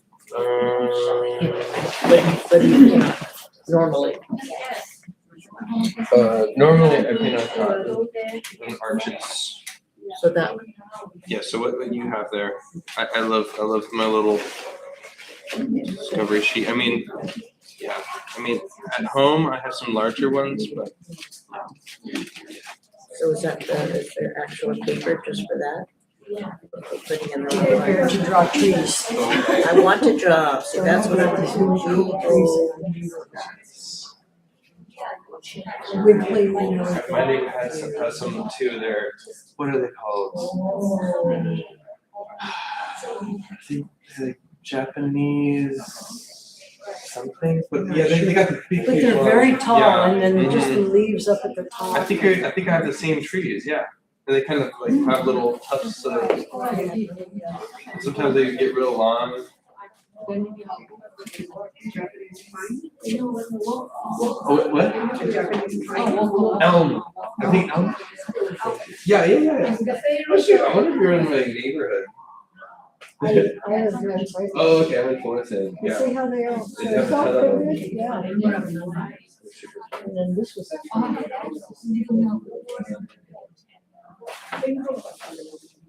Anyway, I'm gonna take it. Cool. Okay. Okay. I was actually going to get in the trees. My problem too, I don't do the brush. But I have those little tiny cups and half of them are all dried up. Oh no. The plastic cups? Oh, just a little. Bryce, I have to go, but this is what I do. Okay.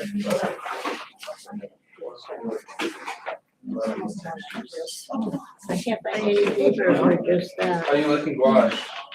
Oh, I love the colors. Yeah. Right, huh? Yeah, you're so fearless with the thickness of the Woo! it's coming out really nice. This is the one that did that. The other top, Yeah. the crooked neck, Yeah, yeah. I like that. But these are the little things I use, but I don't paint them out.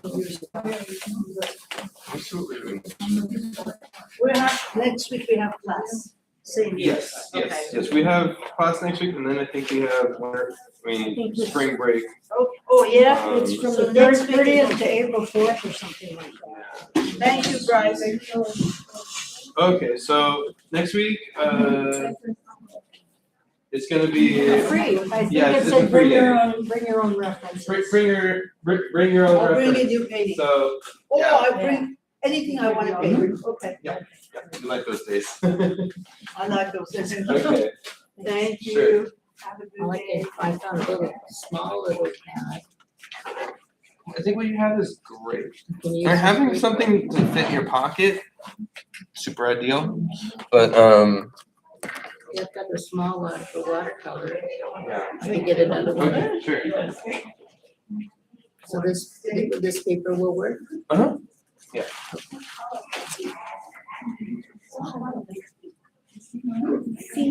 Next week, bring your own reference. Any question you ever have. You like those days? Yeah. Everyone's different, and some people feel lost. I do have a fun little thing I want to try out. I don't know if that's gonna be today. I don't think so. Here, Yeah. using the watercolor, A right? lot of the stuff I ended up doing, I get too much amount of the brush. And Oh, you have no water. Where's your water cup? To wash your brush. yeah, well, yeah. Oh. But you give me a better one, maybe it would. We're using watercolor, right? Here, I'll get you a cup, okay? Okay, because it's not gonna, the watercolor is not gonna do what this does. That's why I was asking you. It's not gonna do that. Watercolor is totally different. We're not using. Watercolor is, no, there's no. Yeah. Okay. Like a bias set, yeah. You got something, you know, go along. Yeah. Okay, so I just kind of, what I'm looking for is just for you to find, see something, makes something close to it, and then check your color with a little Well, swatch, I'll check see it, what you make it. and then make a decision. Do I want to add more Are color? you gonna use the gooch paint or stay just with the watercolor? And with that rule, you can make any color, and that's what I'm doing. I'm using those same rules I to have find to do it with a different colors. You will have, but I was trying to do it with a watch, but well, when they did take it, everything Cause I'm looking, I would make you showed me an so that I inexpensive know what set it looks on like. Amazon.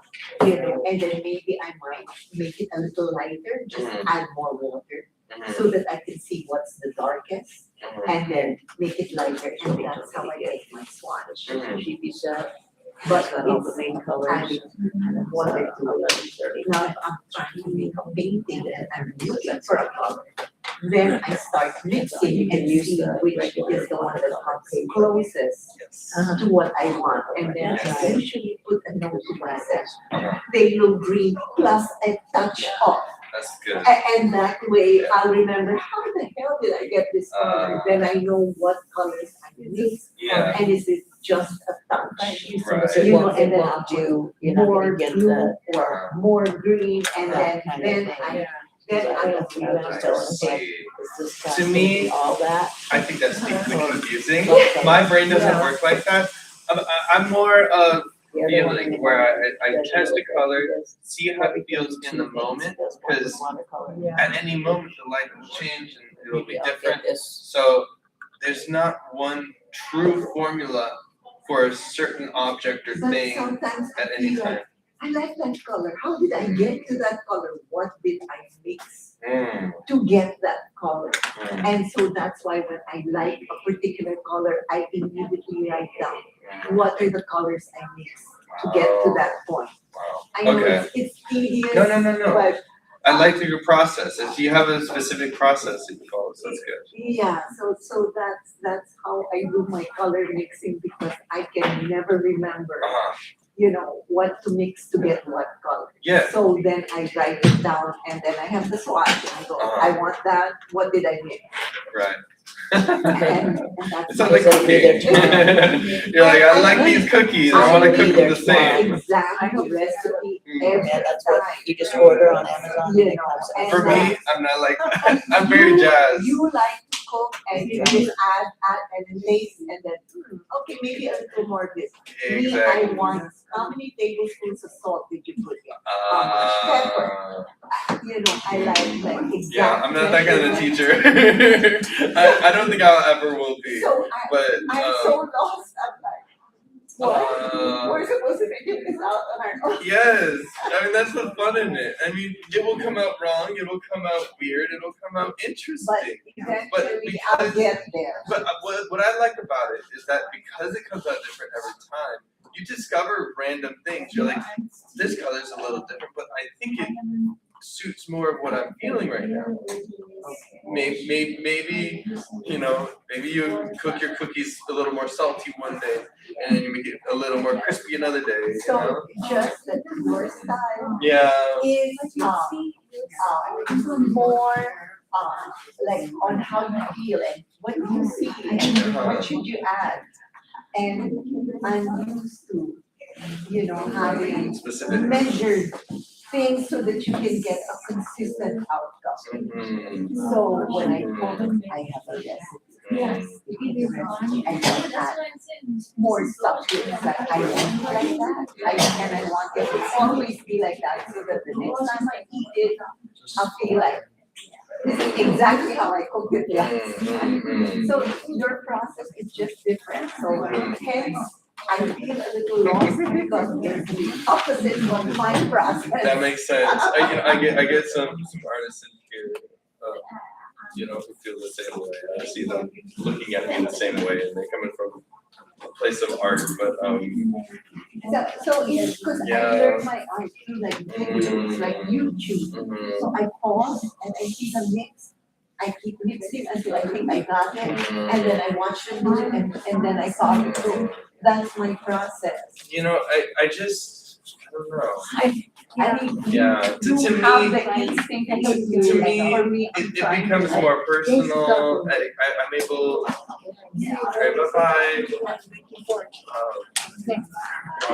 Your style is different, so I'm just telling you. I hope it's a good thing. Yeah, that's why I'm a Yeah. little lost. It's different from how I do things. Totally.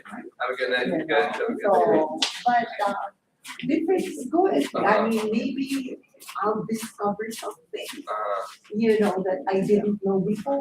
So I'm just, going to be patient and just go through the process and see where I'm at.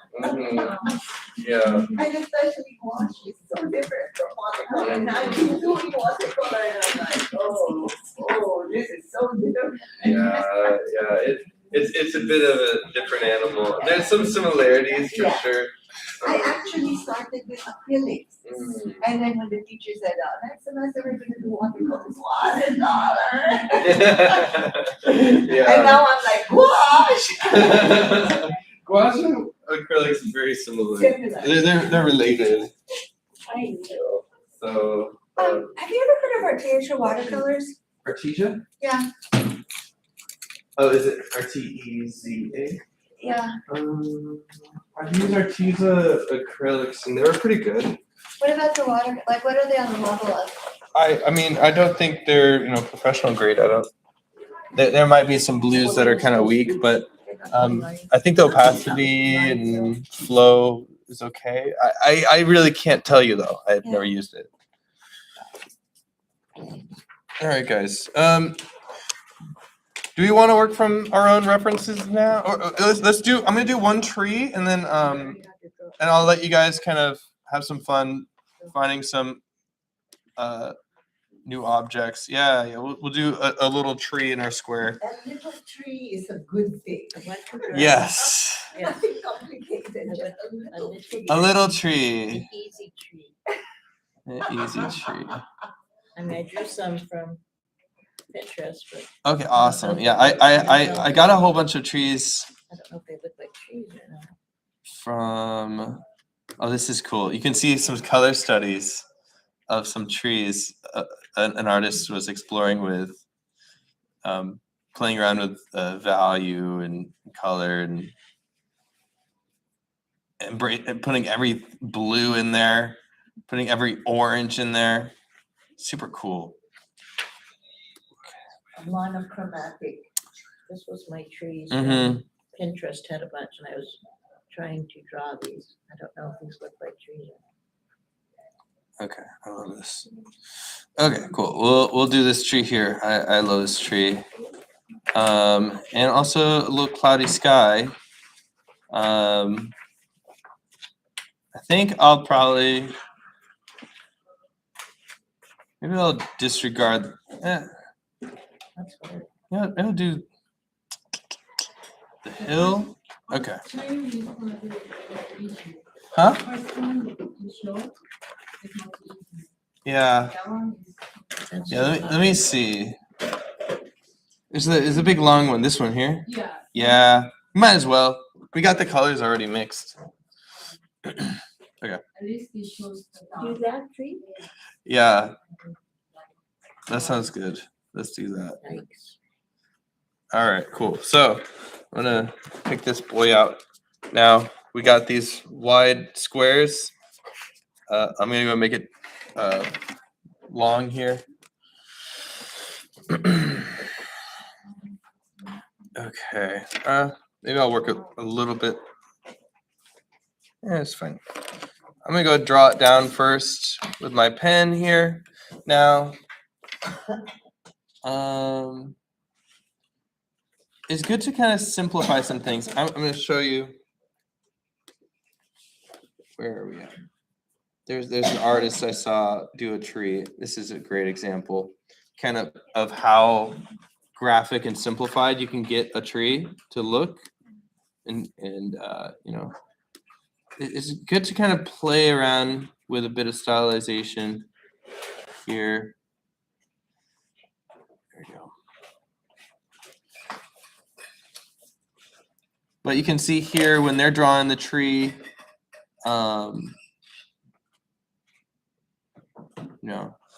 they got that background gray. Oh, what is going on? My mouse is just frozen here. Okay, I hope it's working. I'm gonna put my phone is plugged in. Okay. And we have that hard line between that shadow area here, where there's deeper greens.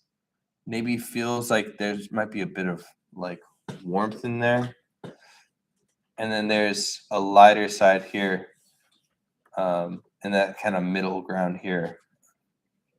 And if we see here, this kind of texture, you can tell this texture only because we got some overlap of brush strokes. So if I had this light area here, brushing on top of this kind of darker green here, I can show off some of those dry brush strokes here.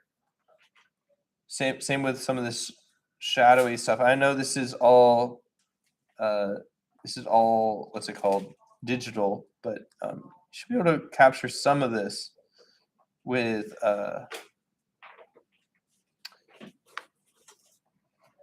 your brush. Okay, but we're going for this painting here. So this is very similar tree, very similar. It might even be looking at the same reference. Okay. So I'm going to start things off here. I'll go ahead and draw it down, and I'm just going to draw straight through objects.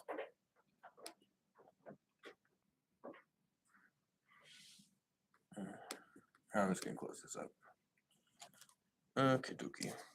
So, by the way, if anyone's planning on sneaking out, next week we got a free day. So feel free to bring in either something probably related to what I'm teaching today.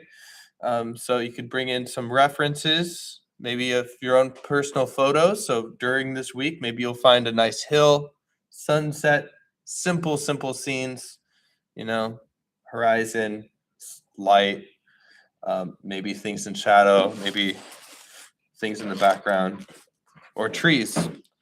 And then just try to paint some next week. You could do a full-on painting. Miniature paintings like this. You can make it. It's totally up to you. They're days for you to figure things out. Things that are difficult, I'm here to help you out. You can always do artwork at home, working in your comfort zone, but hopefully in class you can come in with a challenge, and I can help you out. Or just something simple, Okay, so so when I'm looking at this tree here, is draw it out. I'm gonna be simplifying the shapes and forms here.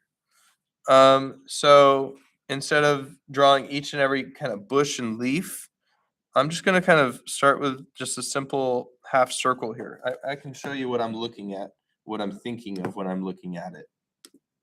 I'll draw it here.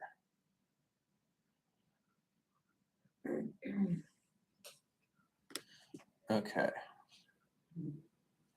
All right. What are we doing after trees? Like, what are we doing this semester? Trees. What's on the syllabus?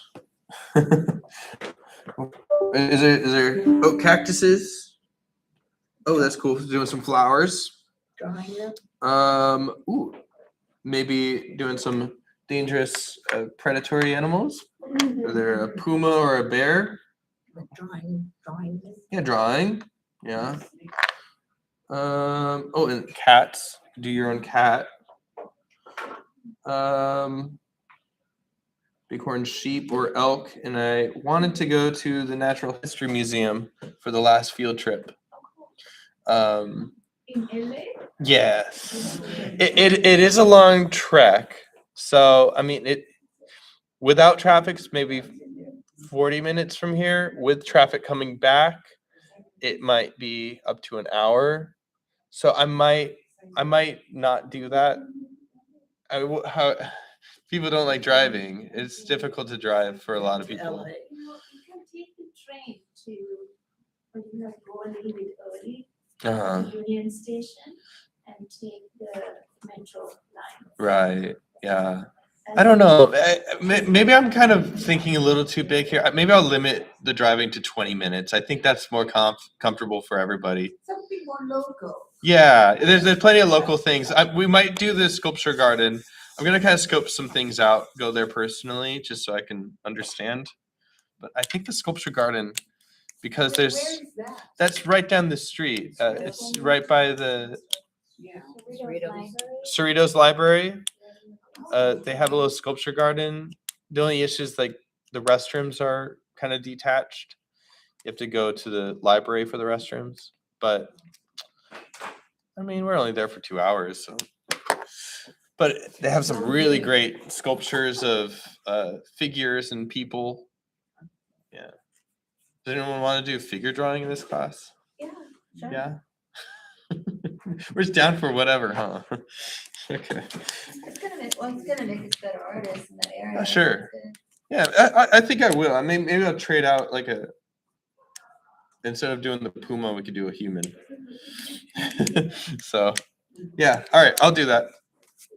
Okay. So when I'm drawing this down here, this is in our little square. I'm gonna look at this and I'm gonna see it for shapes here. So I kind of break things down to at least just like 3 shapes. The major shapes. Yeah.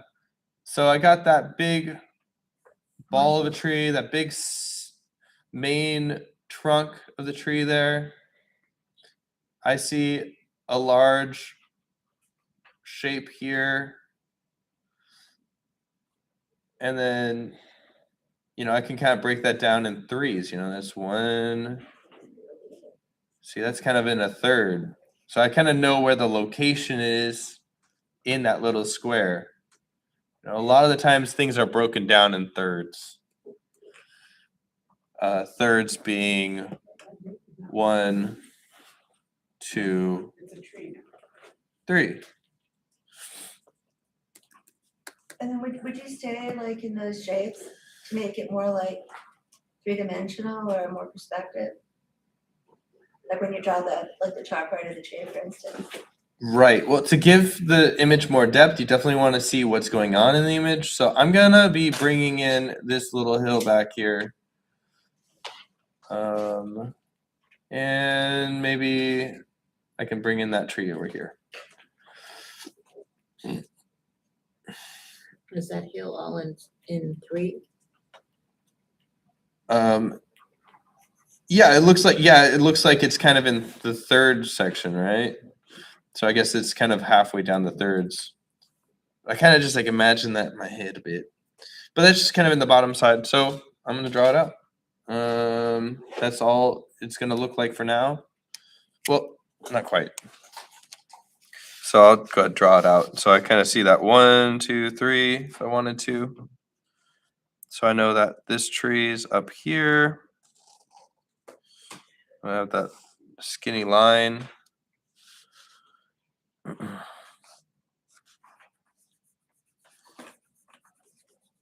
can see a tree part here. Pay attention to where things overlap. And you can also decide not to do circles. Could use straight edges here. But yeah, that's basically it. And then I have the little hill back here. Oh, and then tree here. Cool. So once I have that here, I'm gonna also indicate a line to where those hard lines are for shadow and light.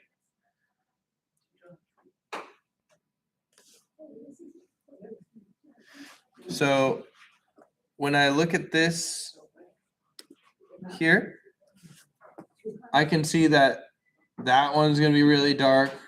This one's going to be really dark. This one's going to be light. And I can also see that there's going to be a line here.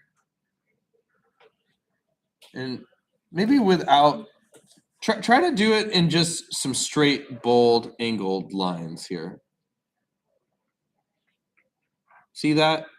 I can get that done in 1, 2, 3 bold lines so that I know, and maybe there's a little shadow in there. It's kind of like a triangle there. Yeah, I think that's fine. And so when I draw it out, see? I can draw those lines, lines, lines, and it's okay if it goes out Then I can kind of I like to use hash marks, but here, I also see some shadows in here down at the bottom for this tree.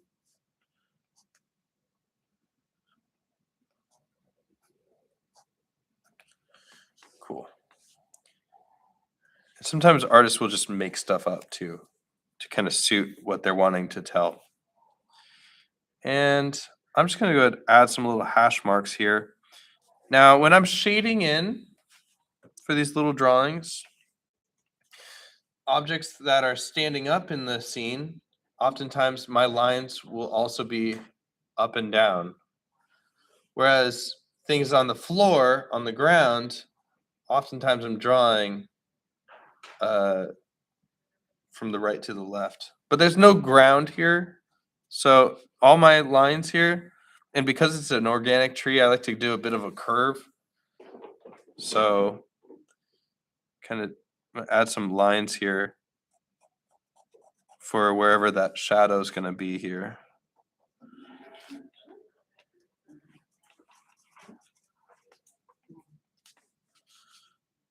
All right, this is going to be all in shadow here. It's coming alive. Maybe half of that is in shadow. Half of this. Yeah. All right. Maybe I want some of this in shadow too. Maybe I'll add some extra little humps and bumps in there. Make it a little more organic. I think it's pretty good. Just getting my ideas on there. It looks sketchy, but my brain is kind of filling in the dots here. We don't need perfection. Don't forget to spritz your paint here once in a while. Okay. First thing I'm going to do, I'm going to go paint the sky here. Now, when you're looking at big planes of color like a wall or the sky, oftentimes, especially if it goes out in the distance, it'll have two different colors. So this blue down here will be a whole lot different than this blue up here. A lot of the times when things go off into the distance, it'll get lighter, closer to white. And then things up close and right on top of you, like this sky is, it's going to be a deeper of a value of a color, maybe a deeper hue. Maybe it's closer to a bit more saturated. So I'm gonna make two colors here. I'll make two sky colors. And don't forget that swatch. I'm gonna get my swatch ready here. I just make a new one. It feels good to rip paper. There's our sky. All right. Maybe a bit more white. And it'll feel a little closer to, don't be afraid to use a lot of this paint. I know it might hurt if you got the fancy paint. But here we go. There we go. Should be good for the light color. I can kind of draw a line here. This would be the light area here. And I can kind of paint right on top of these lines here. The lines will kind of shine through. That's good. But if it doesn't, it's okay. You can always draw it back in.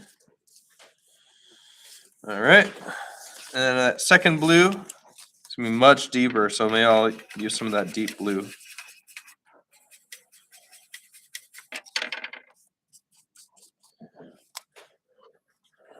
Let me zoom this out.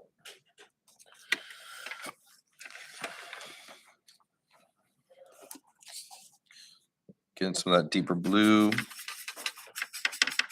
You just add more blue. Well, listen to what you're seeing. So I may have added some blue, but maybe I'll need a. It's a deeper blue.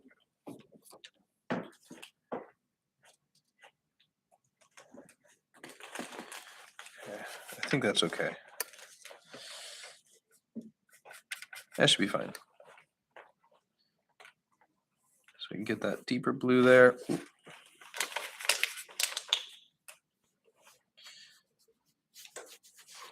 I can kind of avoid a bit of that tree.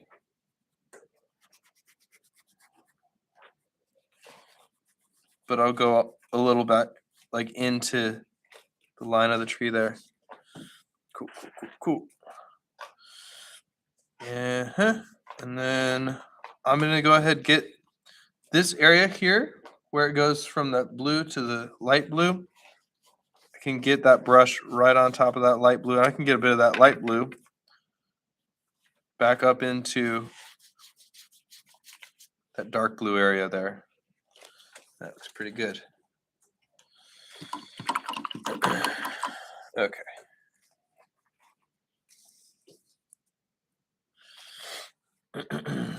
Okay, cool. And then I'm gonna do my little hill back here, which I feel like it might have a bit more orange to it, and I'll get some of that in that blue there. Maybe a bit of, just a teensy bit of red or something. Okay, I'm just gonna do a little swipe there. Good, cool. It's kind of become a little gray in there. How does this look? Yeah. Okay, I think I need to make more here. That's a common problem. If you're not making enough paint. Okie dokie.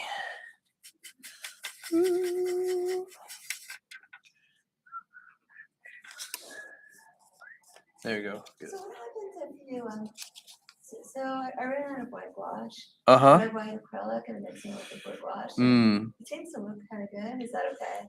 So acrylic is plastic based, which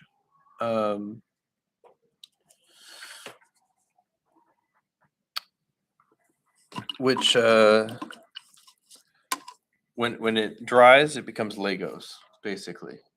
And so if you try to get it wet again, it's Legos. You throw Legos in the bathtub, it's not going to dissolve. Gouache is like mud. If you throw mud in a bathtub, it's going away.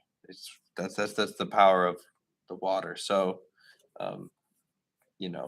it's when you mix in that acrylic paint with whatever you have, it's going to glue it all together, turn whatever it touches into Legos. Okay. So anytime that you want to get things wet again or anything like that might give you some problems. All right, cool. I'm just gonna get a little bit lighter of a color here for the city. There's that. But if I leave it alone and I'm okay with that shade, then it's okay? Yeah, I mean you're the artist. It's totally up to you. Yeah. What the material does and how it speaks to you and what you like about it. Maybe it'll do something that you like more. So, yeah, just listen to the material and what it's doing. All right, cool. Ooh. Okay, now I'm just rushing here to get to the tree, but basically we already did this hill here, so I'm just kind of recreating it a little bit. Okay, so for the tree here, I'm gonna start things off with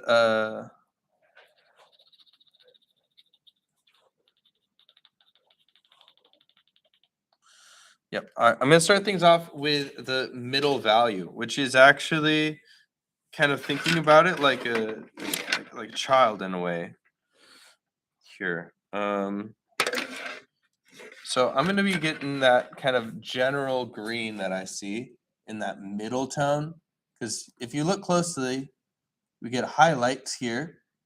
These highlights have a lot of yellow in them.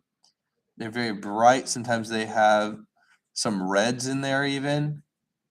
And then you have that middle tone right afterwards where it's not quite dark in shadows like black, but it's kind of has that middle tone there. That's what we're going to be looking for here. Not those highlights, but the thing in the middle where the highlights will really act as texture on top of that darker color of green. That's what we're going to start off with. And it's kind of counterintuitive because I've been telling you like, oh, find those colors and stuff. So I'm gonna try to use my primary colors here. So I'm gonna get some of that blue. All right, I want to wipe this off here so I get a new little palette here.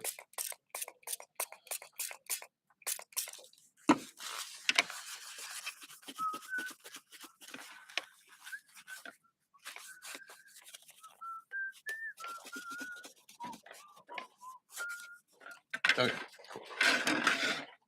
So let's make that green. I'll start with lighter color here. I'm going to get some yellow. That lemon yellow, which is a cooler version of yellow. And we get some of that blue. And bam, we got green. Is this the green I'm looking for though? Swatch it out.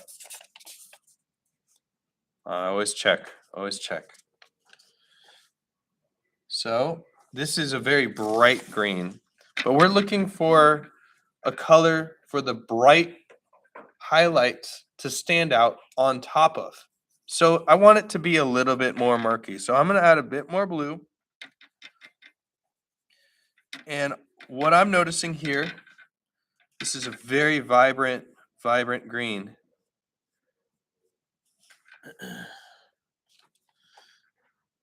So what can I do to neutralize this bright cartoony green?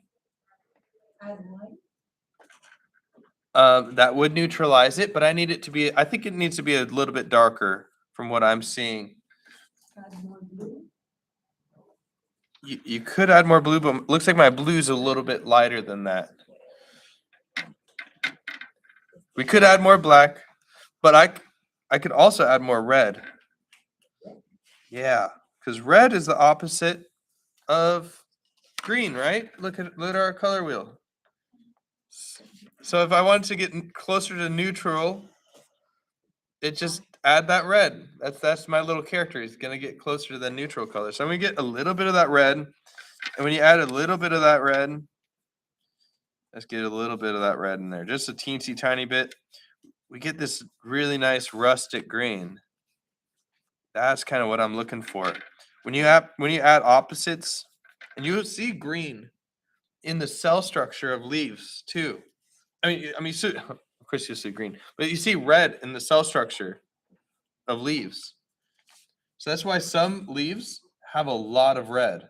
Some leaves have less of red. But that looks pretty good. I think that's good. Maybe I'll make a bit more. I could add a bit of black in there. Yeah. There we go. I got brown. Oh, maybe a little too much red. You got to be careful with the red. See, I had a little separate pile here, and it took over to make brown. See, but brown is the most neutral color. It's very neutral. It's very neutral, yeah. So I just slowly add it in. It's such a strong color. This is looking good, I think. So this is for the light section. That looks good. Okay, cool. So I'm gonna go ahead, paint there.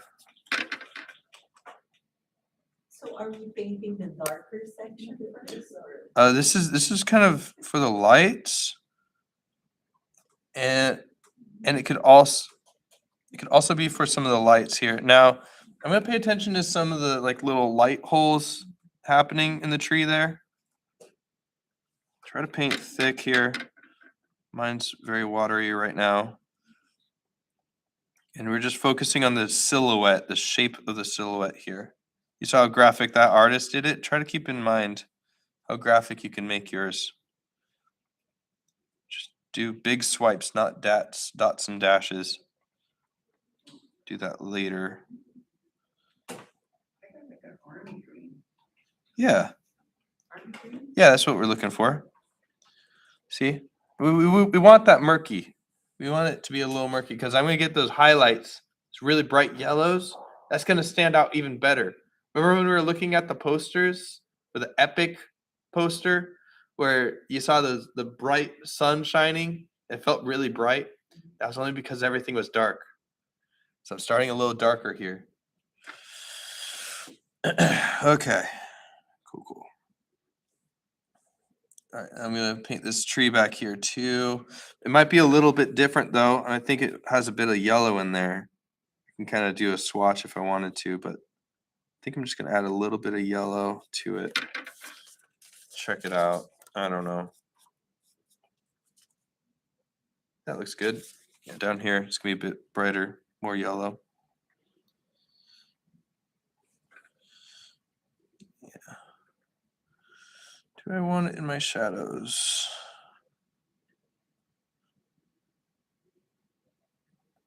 I'm gonna do it in my shadows too. So just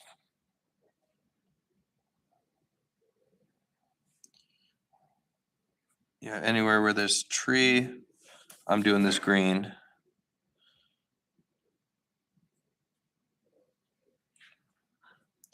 But watch out for those little holes in the tree there. I'm gonna leave those empty. Yeah.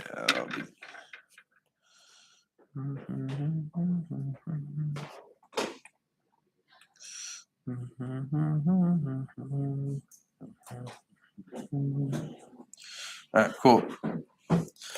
And I'm saving the branches for last. Some people do them first. Or simultaneous. All right. So next thing I'm gonna do those shadows, which are very dark, very close to black. So I'm gonna get some big bulk of black here. Swatch it out. Check yourself. Maybe I'll get some blue in there because I know that there's gonna be some light kind of poking through. So maybe I'll get some blue in there because black needs a little flavor. So I'm gonna get some blue in there, maybe a little bit of yellow. There we go. Cool. Now I'm just gonna be painting in those shapes that I drew in before.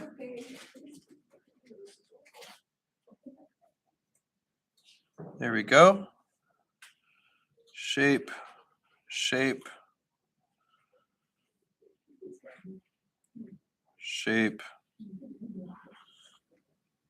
This is dark over here.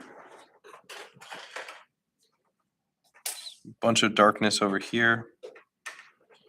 I can go right on top of those colors I did before. Here we go. Shadow under this tree here.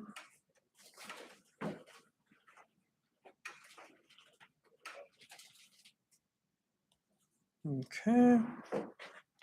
Shadow over here. Maybe a little bit of shadow there. Oh, geez. Can you see this? Is it too small? There we go.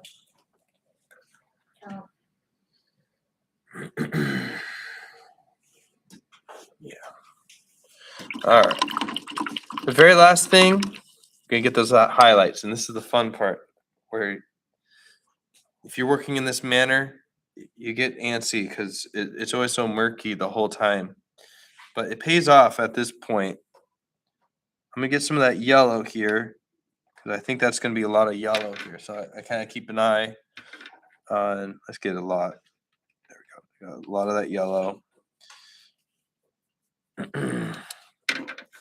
And I'm just gonna kind of see. This is just pure yellow, straight from the tube. And I think I'm just gonna wing it. I don't know. Maybe a little bit of white. Yeah. So I got a bit of white and that yellow, that lemon yellow. And I like to kind of roughen up my brush here to kind of abuse it a bit. And when I abuse this brush, it does some cool stuff, which is perfect for leaves. And I can kind of highlight certain shapes and swipes here.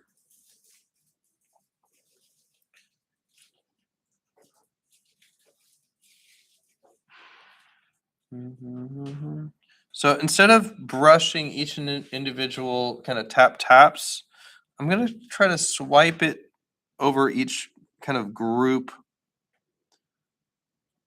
of leaves here. Yeah, this green might be a bit too bright. Maybe I'll mix some green in with this.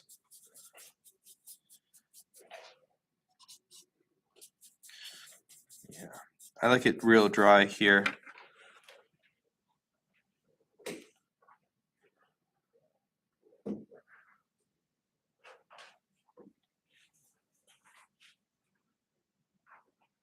There we go. Get some greens in there. Oh yeah, I like this like yellowish green. It's a little less dramatic than just this powerful yellow that I just jumped straight into. And I'm gonna get a small brush here. Oh yeah. Real small brush. And I know you're gonna be tempted to just do white, but check that color. Yeah, right. Okay, I'll see you next week. I'll get some white here. Maybe I'll get some of that color that I had before. I like that yellow and that tan. Swatch it.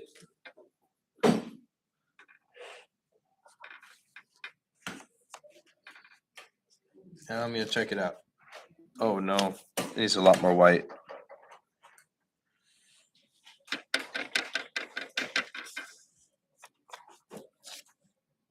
Yeah, it's okay. I like it. I'm just gonna get the spots that are lit up here. Maybe a bit of water.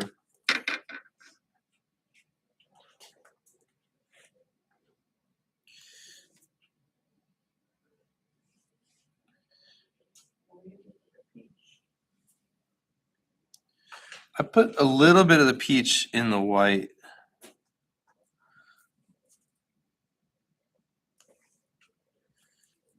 And I can get this color over the whole tree, except for where it's really dark in the shadows there. Okay, that's looking pretty good.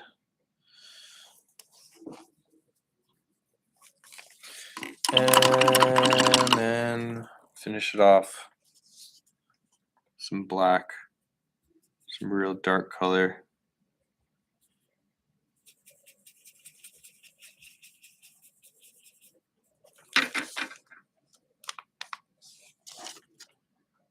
Okay, cool. I like this.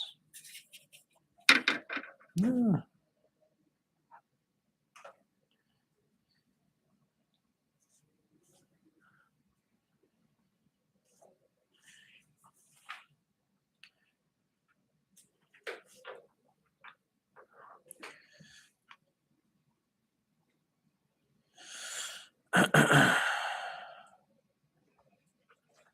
I can also push some of my shadows more.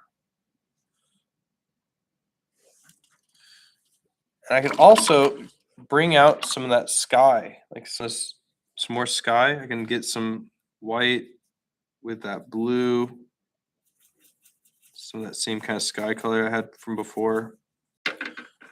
Kind of have some shapes kind of poking through those trees there.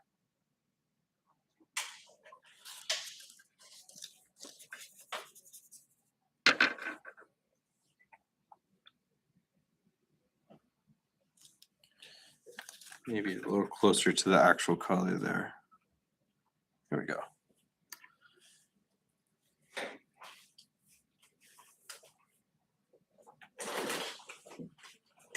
All right.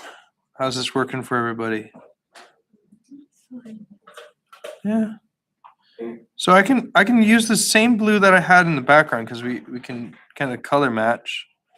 We can kind of carve our tree out from the sky.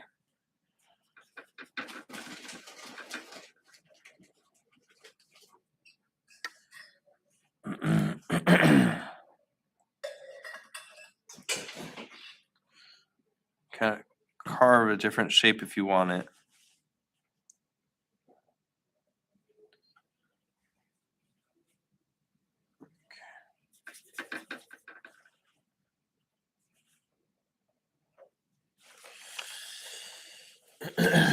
All right.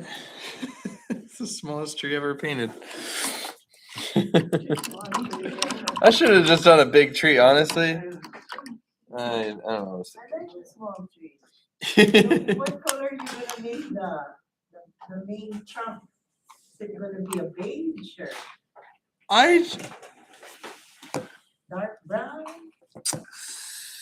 you know, now that I look at it, It looks. it's got a bit of red, Red. peach, kind of brown to it, and then I could throw that white right on top for texture. Dry brush.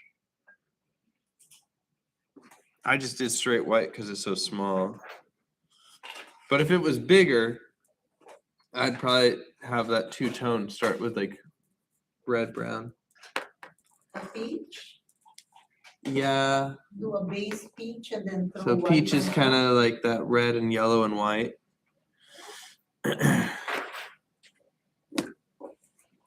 And then throw some more pure white on there. Try to hold back on those pure colors. Okay.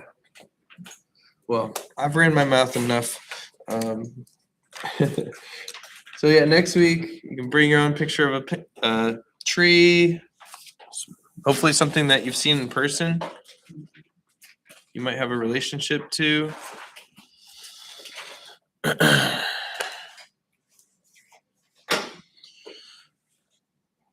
Can we take these home? Can we take these home and give back? I'll take them back. I need to use it for another class. Okay. But yeah, Okay. of course.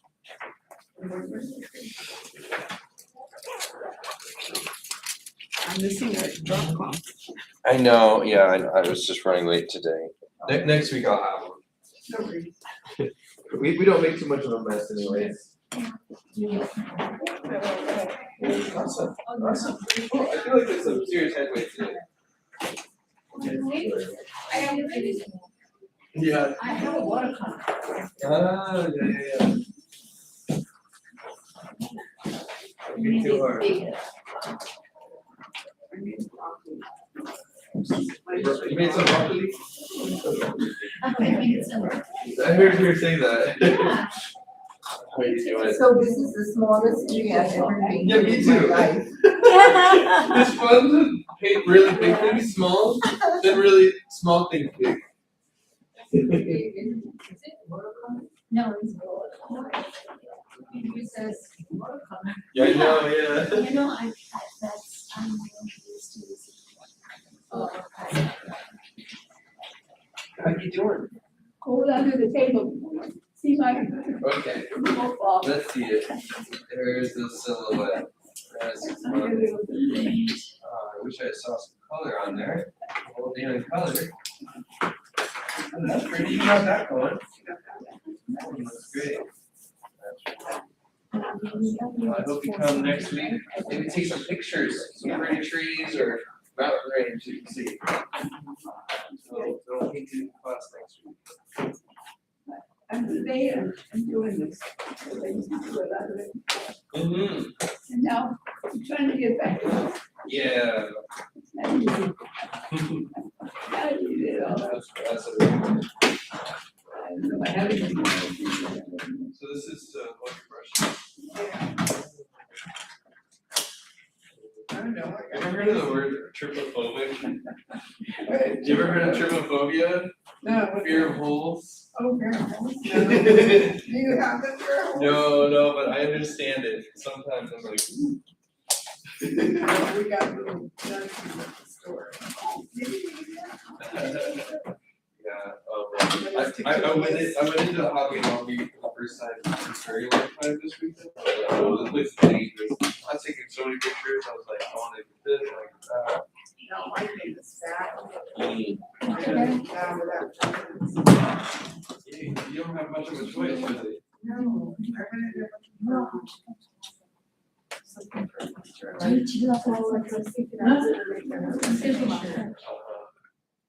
And I can't find any, like, it's so basic now.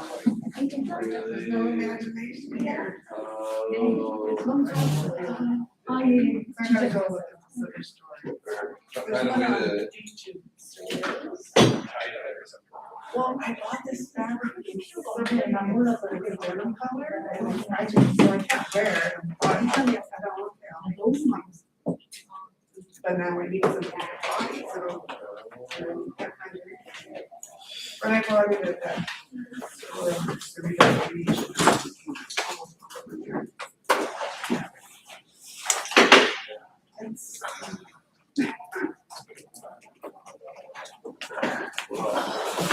Good luck. Good luck. I know. And then it's like if you buy something from online, it's like, you can't trust it anymore. Like, especially with colors and textures. I got it.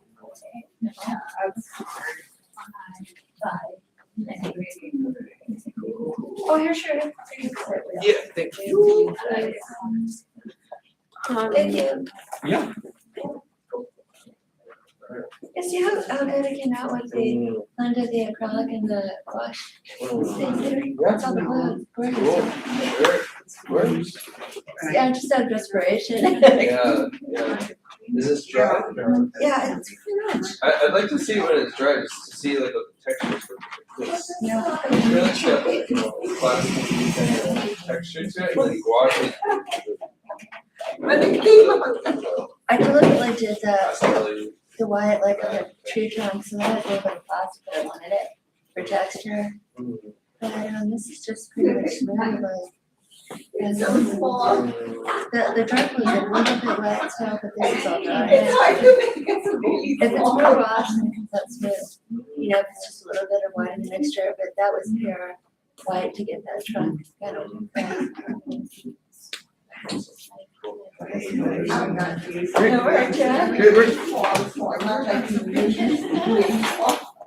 No, it's fine. You know what it is I'm mixing a really good painted with that too, though, that's the part of it. Mm-hmm. So, cause I have a professional, That's right. professional, so pretty much anything with that is gonna look nice. It's gonna behave differently than it would if I used a cheap That's nice, cause you can finish faster. Oh, wait, what? Oh, no.